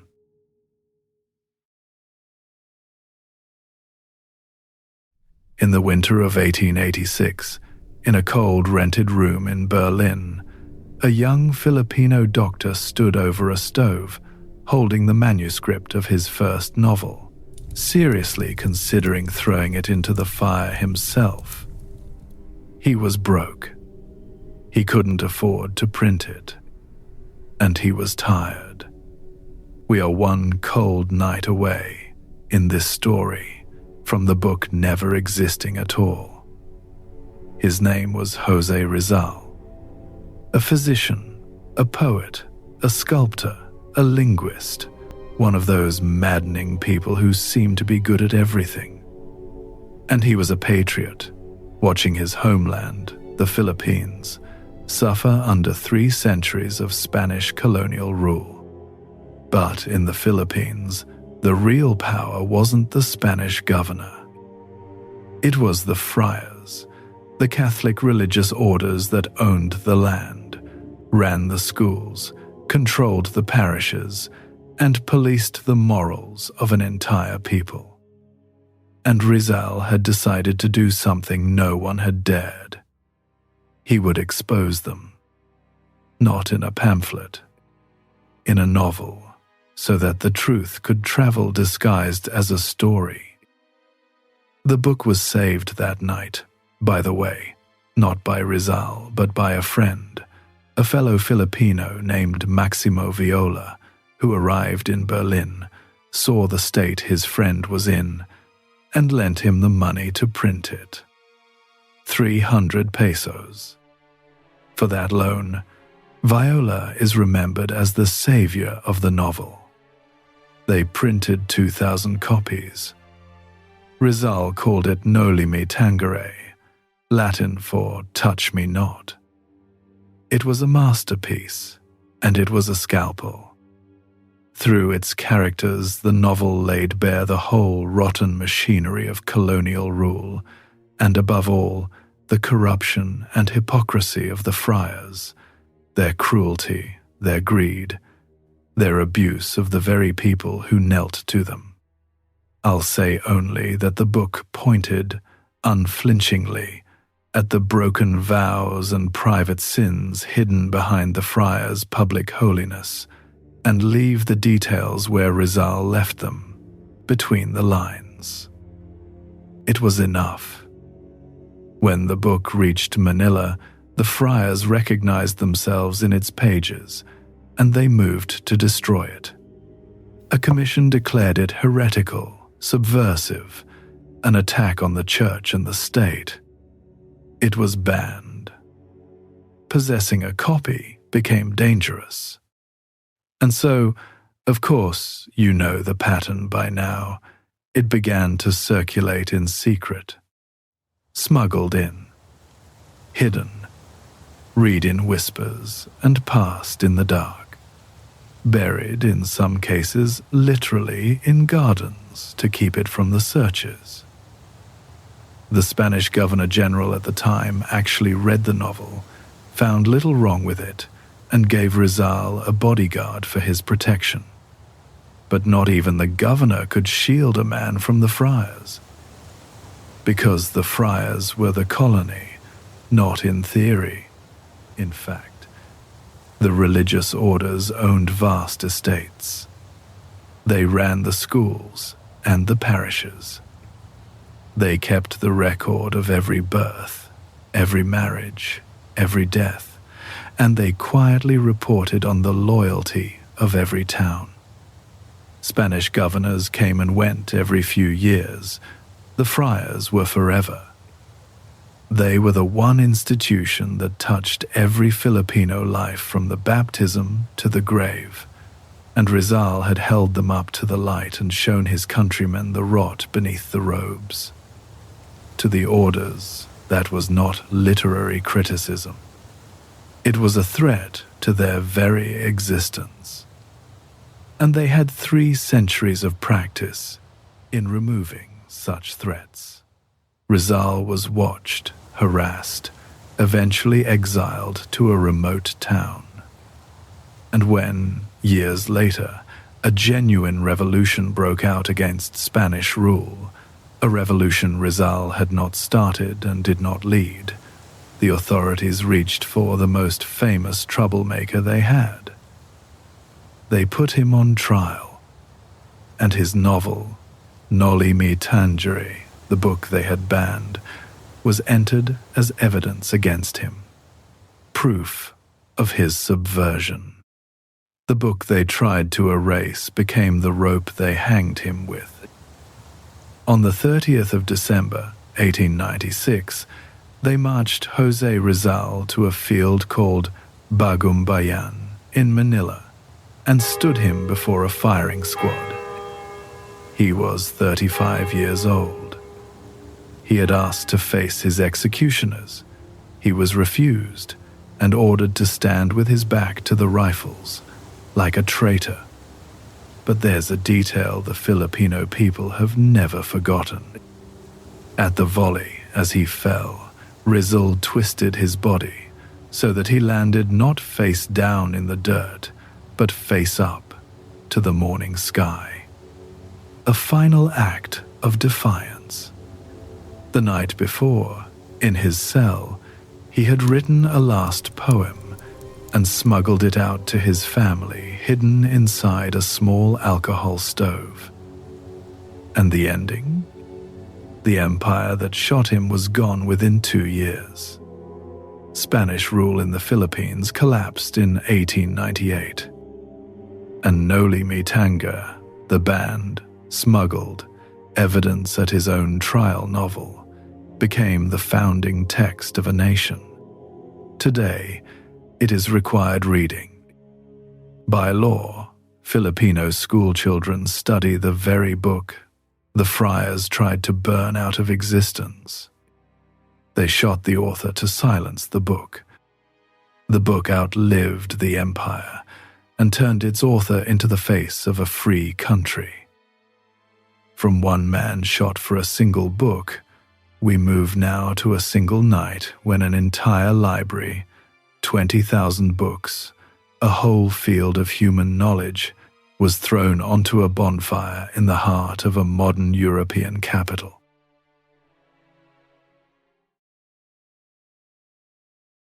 Most of tonight's bonfires are old.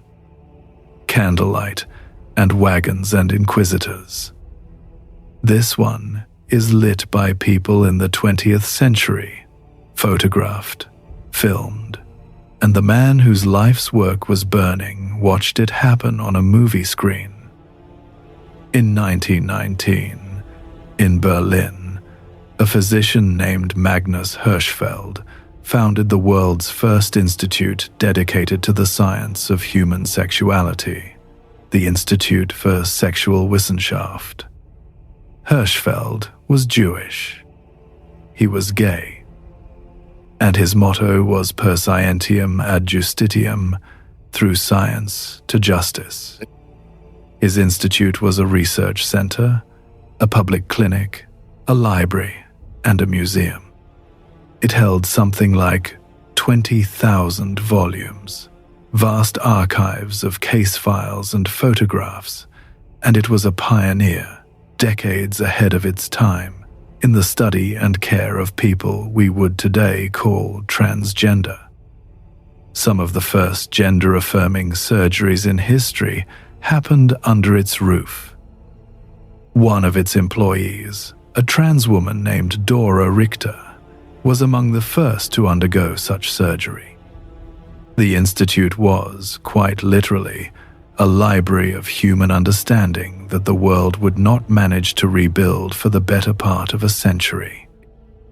It was far more than a library, in fact. It ran a public clinic for working people who could afford no other doctor. It offered some of the first honest marriage and relationship counseling in Europe. It campaigned to decriminalize homosexuality decades before any government would so much as discuss it. And underneath all of it sat the evidence. Tens of thousands of case histories, surveys, and photographs that Hirschfeld had spent his entire life gathering to make one calm, scientific argument that the vast variety of human love and identity was natural, not criminal. That was the real target. Because the Nazis didn't only want to burn books. They wanted to burn the proof. And then came 1933 and the Nazis. And to the new regime, this institute was everything they despised, gathered conveniently under one roof, Jewish, degenerate, scientific, sympathetic to the people they intended to erase. So on the 6th of May, 1933, a mob of Nazi-aligned students stormed the building. They looted it. They carried out the books, the files, the irreplaceable archives by the basketload, including, it's believed, lists of names. And 4 days later, on the 10th of May, they hauled it all to the Opernplatz, a great public square in Berlin, and threw it onto an enormous bonfire, along with tens of thousands of other un-German books, while the propaganda minister, Joseph Goebbels, gave a speech to a roaring, torch-lit crowd. Magnus Hirschfeld was not there. He was abroad, on a lecture tour, and he would never return to Germany. And here is the image I cannot shake. Some time later, sitting in a cinema in Paris, in exile, Hirschfeld watched a newsreel of the book burnings and saw, flickering on the screen in front of him, his own institute's library feeding the flames. Saw the crowd cheering. Saw, by some accounts, a bust of his own head carried out and thrown onto the fire. He watched his life's work and his own likeness burn on a movie screen in a foreign country. He died in exile in France in 1935 on his own birthday. Now there's a line carved today into the memorial that sits in that Berlin square, the Bebelplatz. It comes from the German poet Heinrich Heine, written more than a century before the Nazis, in 1821. Where they burn books, he wrote, they will, in the end, burn people too. The students who lit that fire in 1933 could not have offered a more exact prophecy of what their regime would go on to do. The erasure here was real, and it was deep. Unlike so many of our stories tonight, much of what burned at the Opernplatz was genuinely lost. Original research, unique case files, decades of understanding that simply vanished. It set back the science of sexuality and gender by generation. This is the chapter where the fire actually took something we could not get back. And yet, even here, not everything was erased. The idea survived. The science Hirschfeld pioneered was eventually painstakingly rebuilt and surpassed by a world that came back around to the questions he'd been asking. And there's a smaller, quieter grace note. Dora Richter, the trans woman from the Institute, long assumed to have been murdered in the 1933 raid, was discovered by recent historians to have actually survived. She lived quietly, it turns out, until 1966. They burned the library. They could not quite finish the erasure. They never can. Let me pause there for just a moment and ask one last small favor. If a particular story or figure tonight has stayed with you, or if there's an institution, an era, a person from history you've always wanted to hear explored in the dark like this, drop it in the comments. I read them, and I mean that. Some of our very best episodes began life as a single sentence from someone like you. All right. 4 stories left, and they are 4 of the strongest.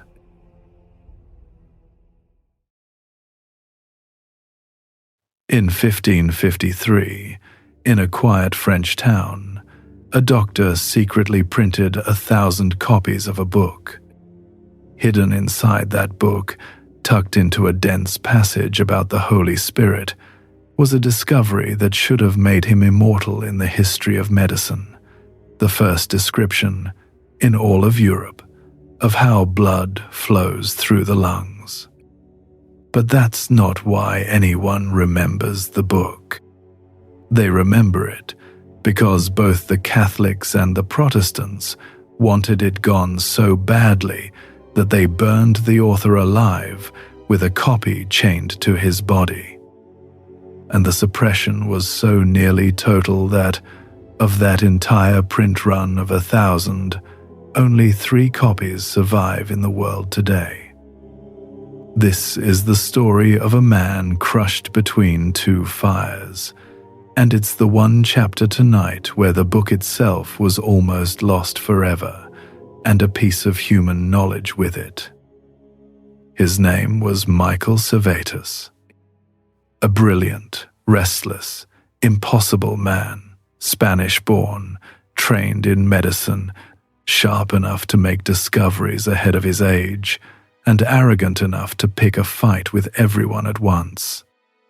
Because Servetus had a theological conviction that put him outside every church in Europe.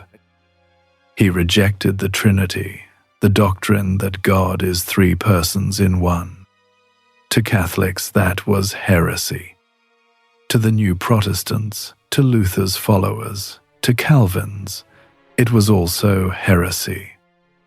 He had managed to make himself a hunted man in both halves of a Christianity that agreed on almost nothing else, except that Michael Servetus had to die. He knew it too. For years, he lived under a false name, Michel de Villeneuve, working quietly as a respected physician in France, hiding in plain sight. But he couldn't leave the great question alone. And in secret, in the town of Vienne, he had his masterwork printed, the Christianismi Restitutio, the Restoration of Christianity. The title itself was a dagger aimed at John Calvin, whose own great work was called The Institutes of the Christian Religion. Servetus wasn't just stating his case. He was answering Calvin directly and naming his book to say so. The printing itself was a small conspiracy. You couldn't exactly walk into a print shop and order 1,000 copies of a book denying the Trinity, so it was set in secret by a printer named Arnoulay in a shuttered house, run off a few sheets at a time. The whole job finished in the first days of 1553, and the type broken up afterward to hide the evidence. And folded deep inside it, in the middle of a dense passage about how the divine spirit moves through the blood, Servetus described something no one in Europe had ever put into print, that blood flows from the heart out to the lungs, is changed there by the air we breathe, and returns again. The pulmonary circulation. He had stumbled onto a real and lasting truth about the human heart, and then buried it inside the one book in Europe most certain to be hunted to ash.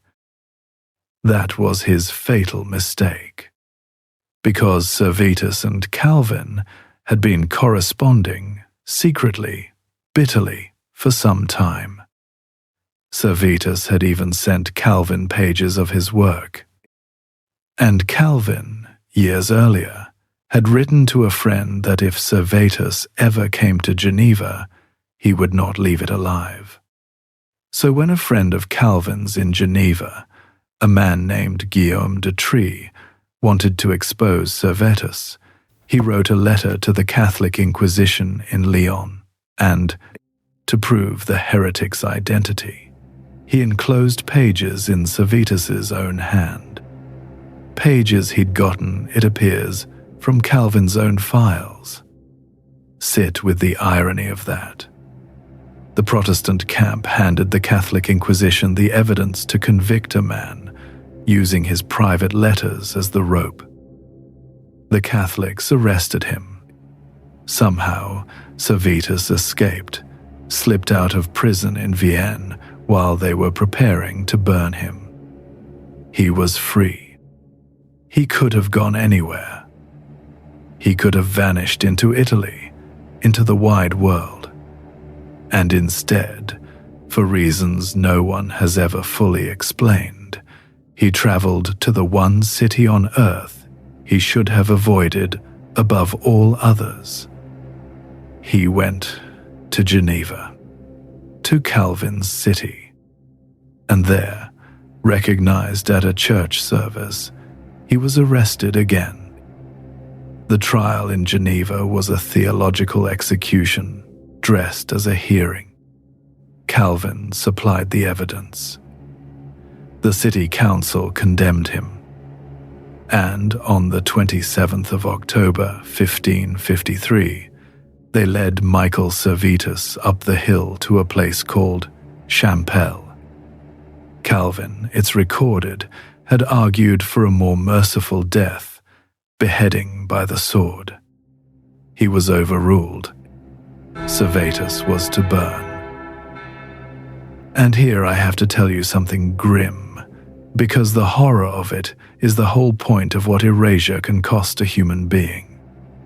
They did not give him a quick fire. The wood was green, slow to catch, slow to burn. By the accounts that survive, it took something close to half an hour, and they bound to his body a copy of his own book.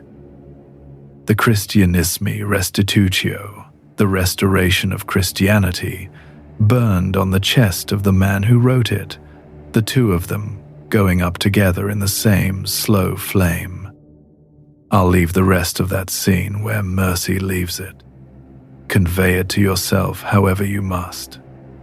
A man and his book burning together for half an hour on a green wood fire because two churches that hated each other agreed he should not exist. And they very nearly won. That was the most thorough erasure on our list tonight, so complete that of the 1,000 copies printed, all but a handful were hunted down and destroyed. 3 survived. 3. And here is what almost went up with them, that hidden medical discovery, the description of pulmonary circulation, buried in the theology. A genuine advance in understanding the human heart that the censors, in their fury over the Trinity, never even noticed they were trying to erase.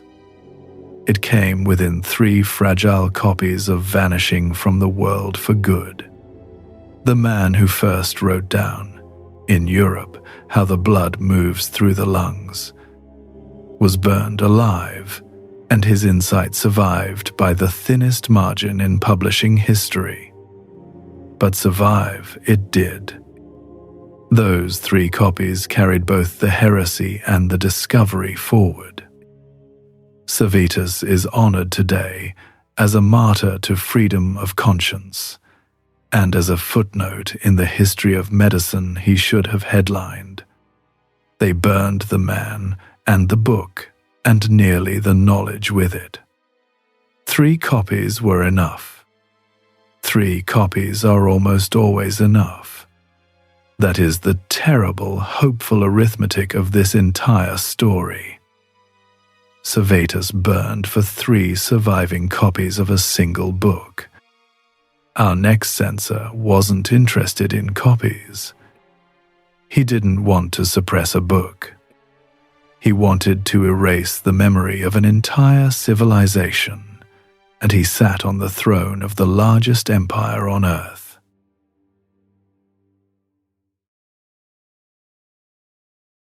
In the year 213 before Christ, the most powerful man who had ever lived in China decided to delete the past. Not a book, not an author. The past, all of it that he did not control.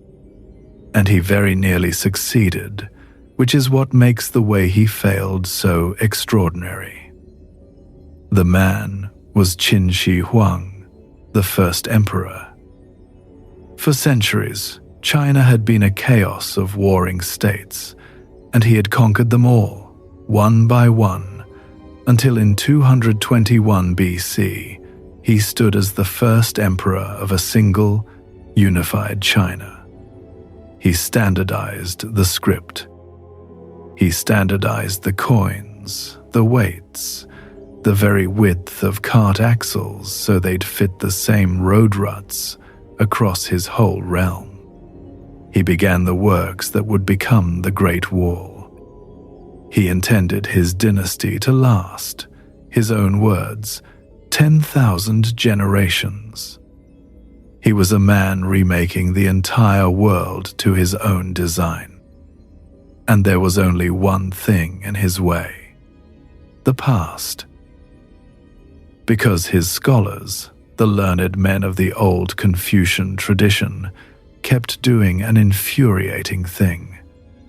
They kept measuring his bold new order against the wisdom of the ancients and finding it wanting.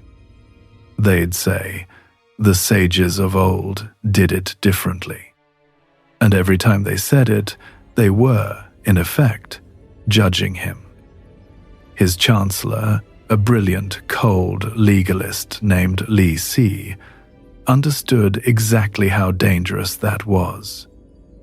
So Li Si proposed a solution of breathtaking totality, and in 213 BC, the emperor approved it. Here was the order: burn the books, specifically the Book of Songs, the ancient poetry, the Book of Documents, the ancient history, the writings of the 100 schools, the whole diverse philosophical inheritance of China, and every historical record of every state except Qin's own. The histories of the conquered kingdoms were to be erased so that history could begin cleanly with him. A few exceptions were allowed, and notice what they were, because they tell you everything about the mind behind this. Books on medicine were spared. Books on divination. Books on agriculture. In other words, the useful books, the ones that grow food and predict the harvest and heal the body, could stay. It was the books that made men think about how they were governed, the poetry, the history, the philosophy that had to burn. And 2 copies of even those were to be kept, locked away, in the imperial library.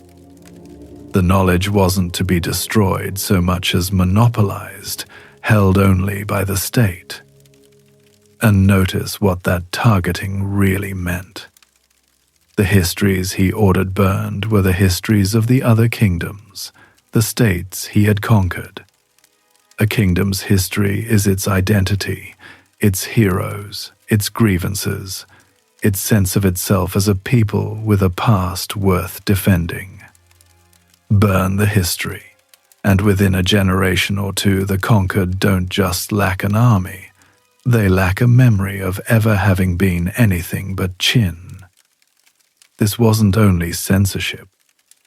It was the deliberate erasure of every identity except his own, so that the world would have no story but the one that began with him. The 100 schools, the Confucians, the Mohists, the logicians, every rival way of thinking about how a person should live, were to be flattened into one official doctrine, one past, one philosophy, one emperor. And the penalties make the Inquisition look gentle. Anyone who so much as discussed the old songs or documents in public was to be executed in the marketplace. Anyone who used the past to criticize the present would be put to death, along with his entire family. Officials who knew of violations and did nothing shared the punishment. And anyone who failed to surrender and burn their forbidden books within 30 days would be branded and sent to hard labor on the wall. 30 days for a whole civilization to feed its own memory to the fire, with neighbors informing on neighbors, and talking about a poem made a capital crime. The following year, the story turns even darker. In 212 BC, enraged by scholars and court alchemists who had mocked and deceived him, the emperor ordered an inquisition at the capital.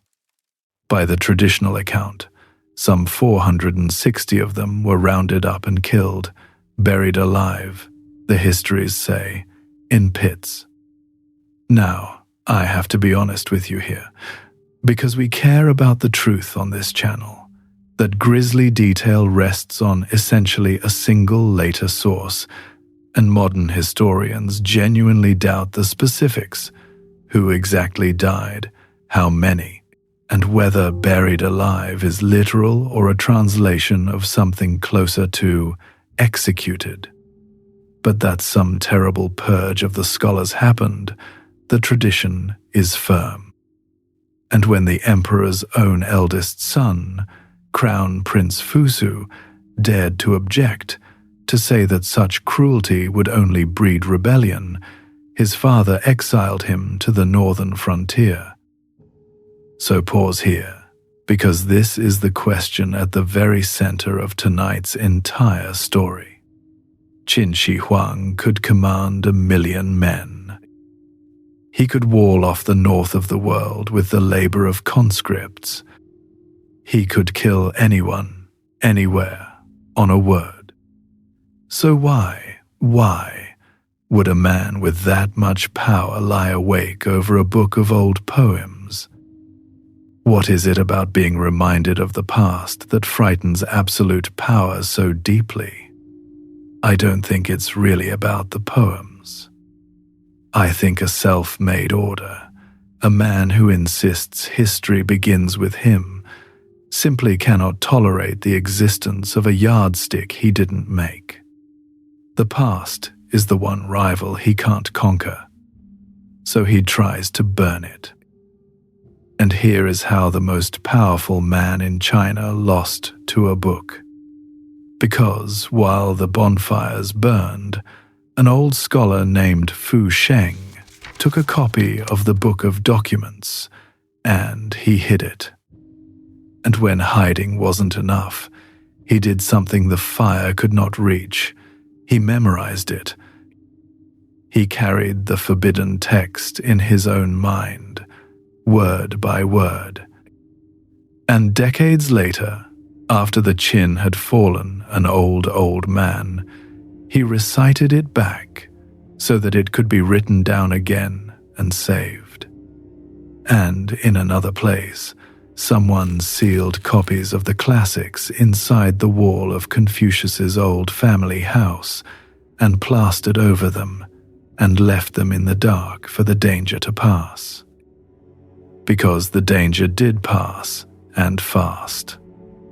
Qin Shi Huang died in 210 BC, and the dynasty he meant to last 10,000 generations, it collapsed within a few years of his death, drowned in the very rebellions his harshness had bred. In the chaos, a rebel warlord burned the Qin palaces, and with them, the imperial library, the two protected master copies of everything. So in the end, it was the emperor's own copies that were lost to fire, while the people's hidden ones, the memorized ones, the ones bricked into a wall, survived. The classics came back out of the wall.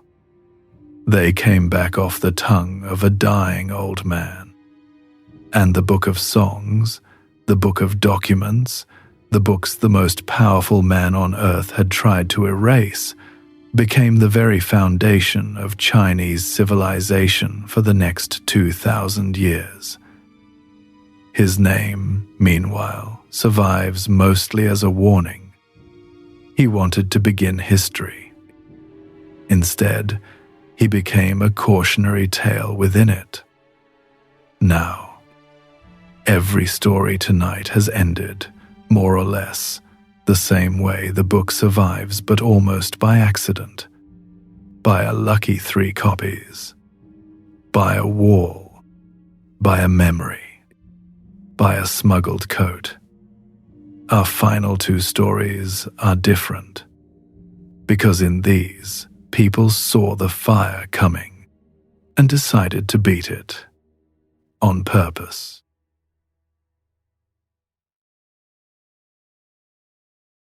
For most of tonight, we've watched power try to erase a book and watched the book survive almost by luck, by a stray copy, a good memory, a wall.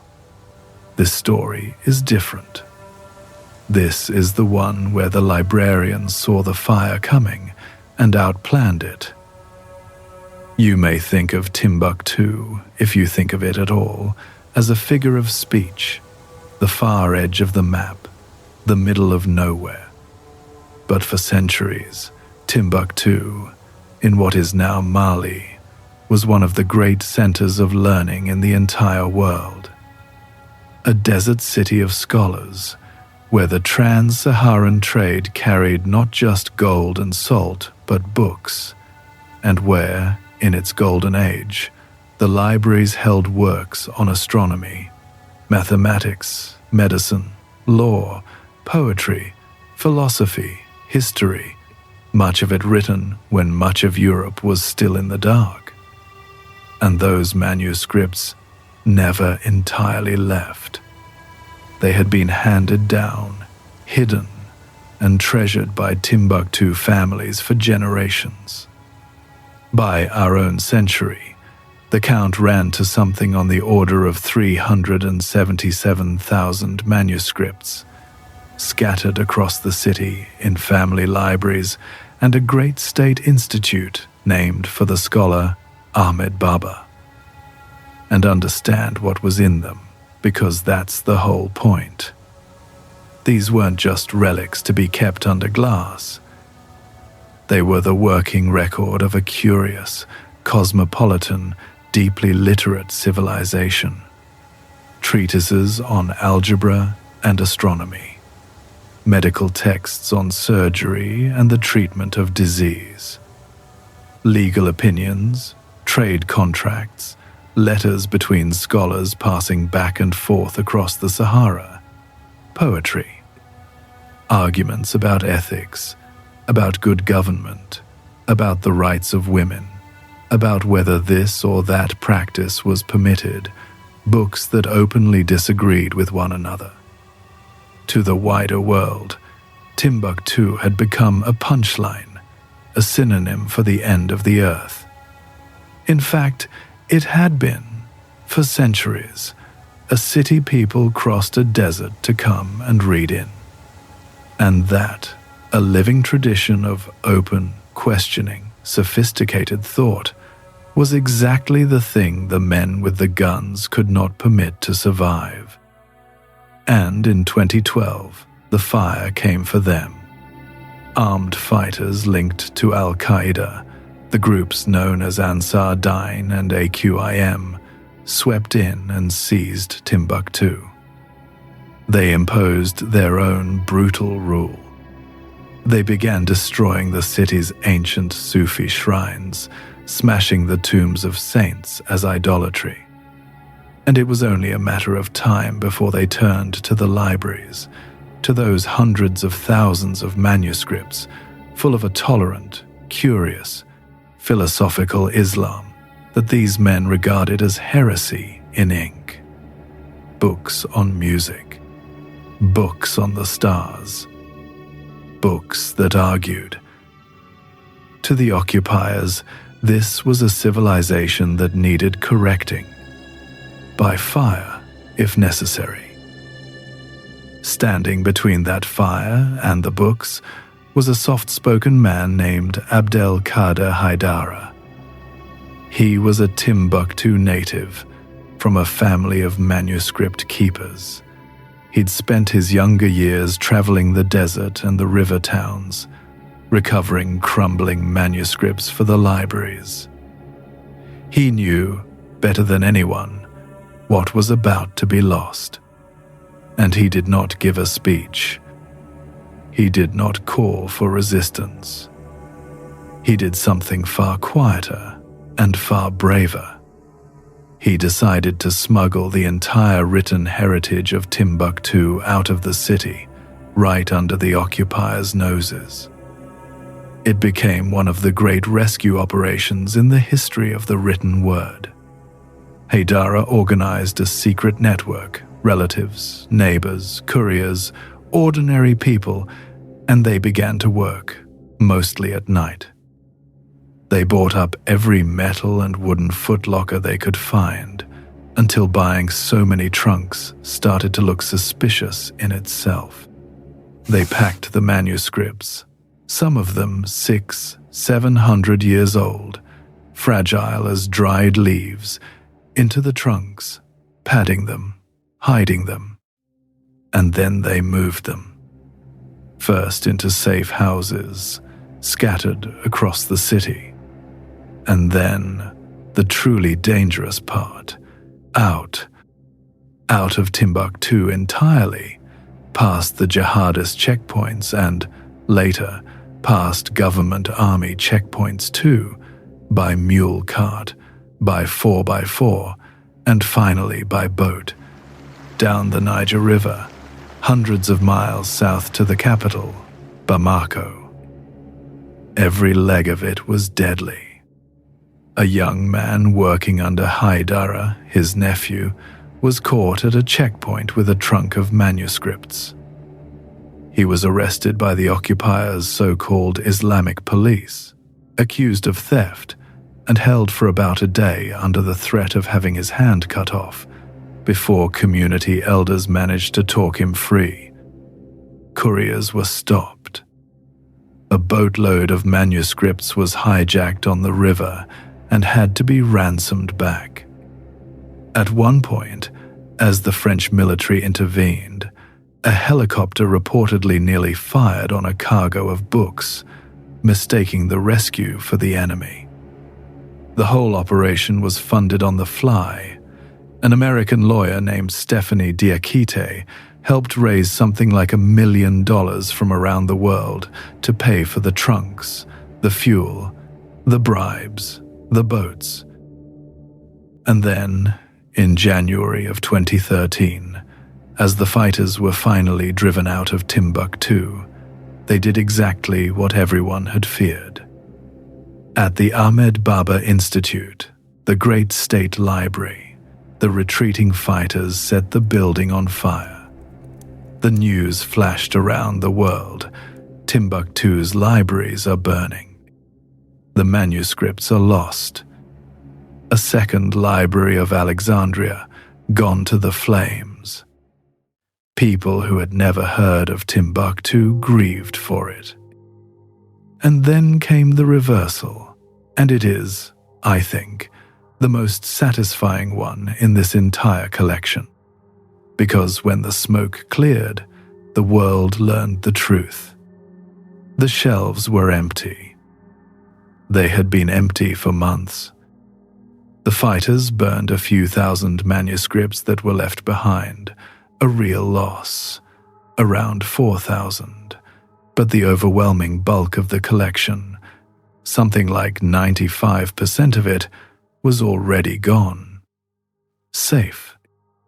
Hundreds of thousands of manuscripts sitting in trunks in Bamako, hundreds of miles away. Haidara and his quiet army had moved an entire civilization's library out from under an occupying force, and almost no one had known it was happening. Think about what separates this story from every other one tonight. The Chin classics survived because an old man happened to have a good memory. The Talmud survived because copies happened to exist elsewhere. Tyndale's words survived because the political winds happened to shift. Survival, again and again, by accident, by luck, by the thinnest of margins. But Timbuktu?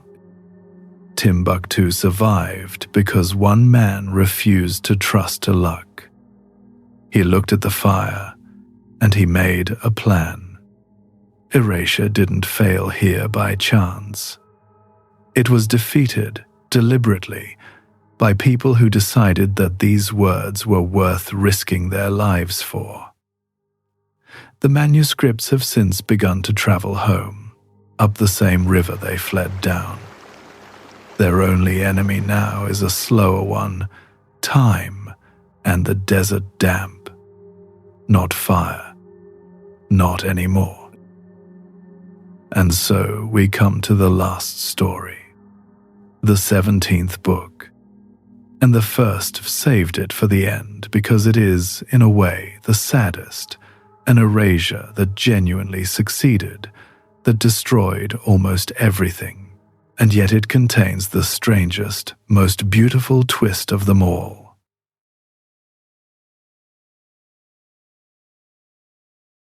In July of 1562, in a town called Mani, on the Yucatan Peninsula, a Spanish friar burned the written memory of an entire civilization, 1,000 years of astronomy, prophecy, history, and ritual, and called it cleaning the devil's work out of the world.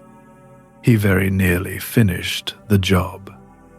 And then, decades later, in his own hand, trying to defend himself, he accidentally wrote the key that would one day undo his erasure. This is the last of our 17.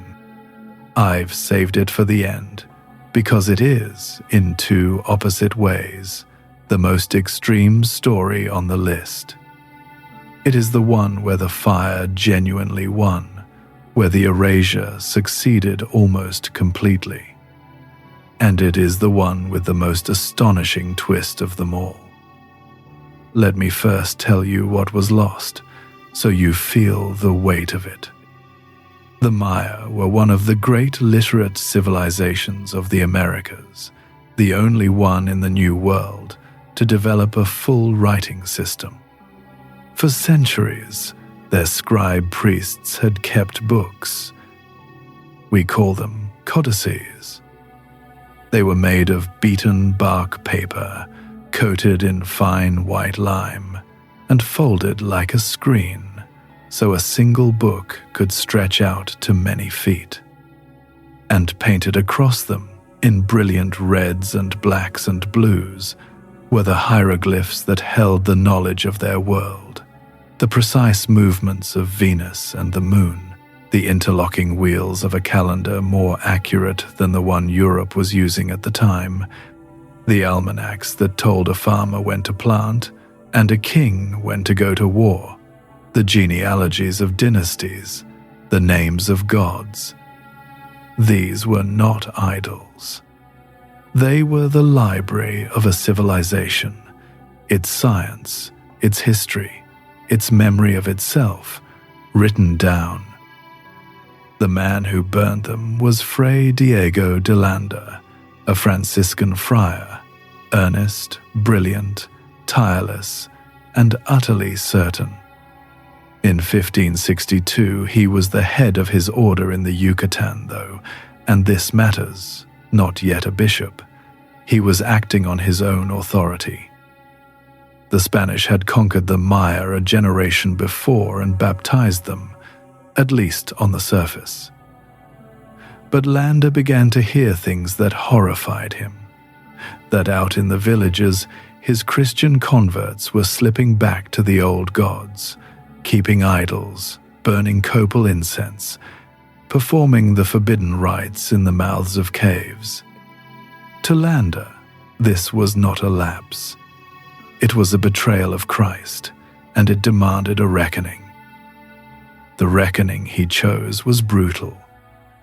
He launched an inquisition across the province, and to wring out confessions, he turned to torture, the strappado, hoisting men off the ground by their bound wrists until the shoulders tore, the lash scalding water. By some accounts, over the span of a few months, several thousand Maya were put to the question. I won't dwell on the methods. What you need to know is that they broke people. Some, rather than name their neighbors or endure more, hanged themselves. It was savage enough that it would later horrify Landa's own superiors. And then, on the 12th of July, 1562, in the plaza at Mani, Landa gathered the fruit of his inquisition and staged what the Spanish called an auto da fe, an act of faith. He had collected the sacred objects of a people, the carved idols by the thousands, and the codices, the books, and he burned them. All of it, heaped and set alight in the public square while the Maya were made to watch. By his own count, he burned 27 codices that day. The wider toll of his whole campaign was almost certainly higher. The number is debated. But it is the number at the other end that stops the breath. Of all the hundreds, perhaps thousands, of Maya books that once existed, the entire written output of a civilization across centuries, the number that survived today, anywhere on Earth is 4. 4. We call them the Dresden, the Madrid, and the Paris codices, after the European cities whose collections hold them, and a fourth, long doubted and now authenticated, sometimes called the Maya or Grolier Codex. 4 fragile screenfold books, 3 of them carried off to Europe as curiosities, are nearly all that remains of the literature of an entire people. Lander himself wrote of the books he burned that the Maya regretted to an amazing degree, and it caused them much affliction. He saw their grief. He recorded it. And he burned the books anyway, because, as he wrote, they contained nothing in which there was not to be seen superstition and lies of the devil. So let's be honest, after a long night of books beating the fire, here, mostly, the fire won. When you lose 99% of something, you have lost it. A way of writing, 1,000 years of a people's knowledge of the stars and of themselves, gone, in an afternoon, in a plaza. The Maya lost their voice at Mani. That is the truth, and I won't dress it up. But, and this is the twist I've been holding all night, Lander is not only the villain of this story. He is also, by pure accident, its hero. Because his own superiors were appalled when they learned what he'd done. The bishop of the region was horrified by the unauthorized cruelty, and Lander was hauled back to Spain to stand trial for it. And there, to defend himself, to prove he understood these people he had brutalized, to justify the whole campaign, Diego de Landa sat down and wrote a book of his own.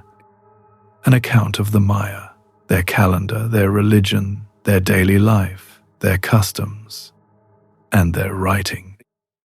He sat with Maya informants, men who could still read the glyphs, and he asked them to give him their alphabet.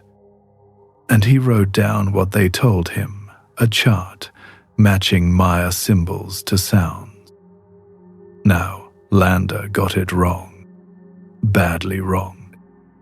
He assumed Maya writing worked like the Spanish alphabet, 1 symbol for 1 letter, and it doesn't. It's a rich, complex system of syllables and whole word signs.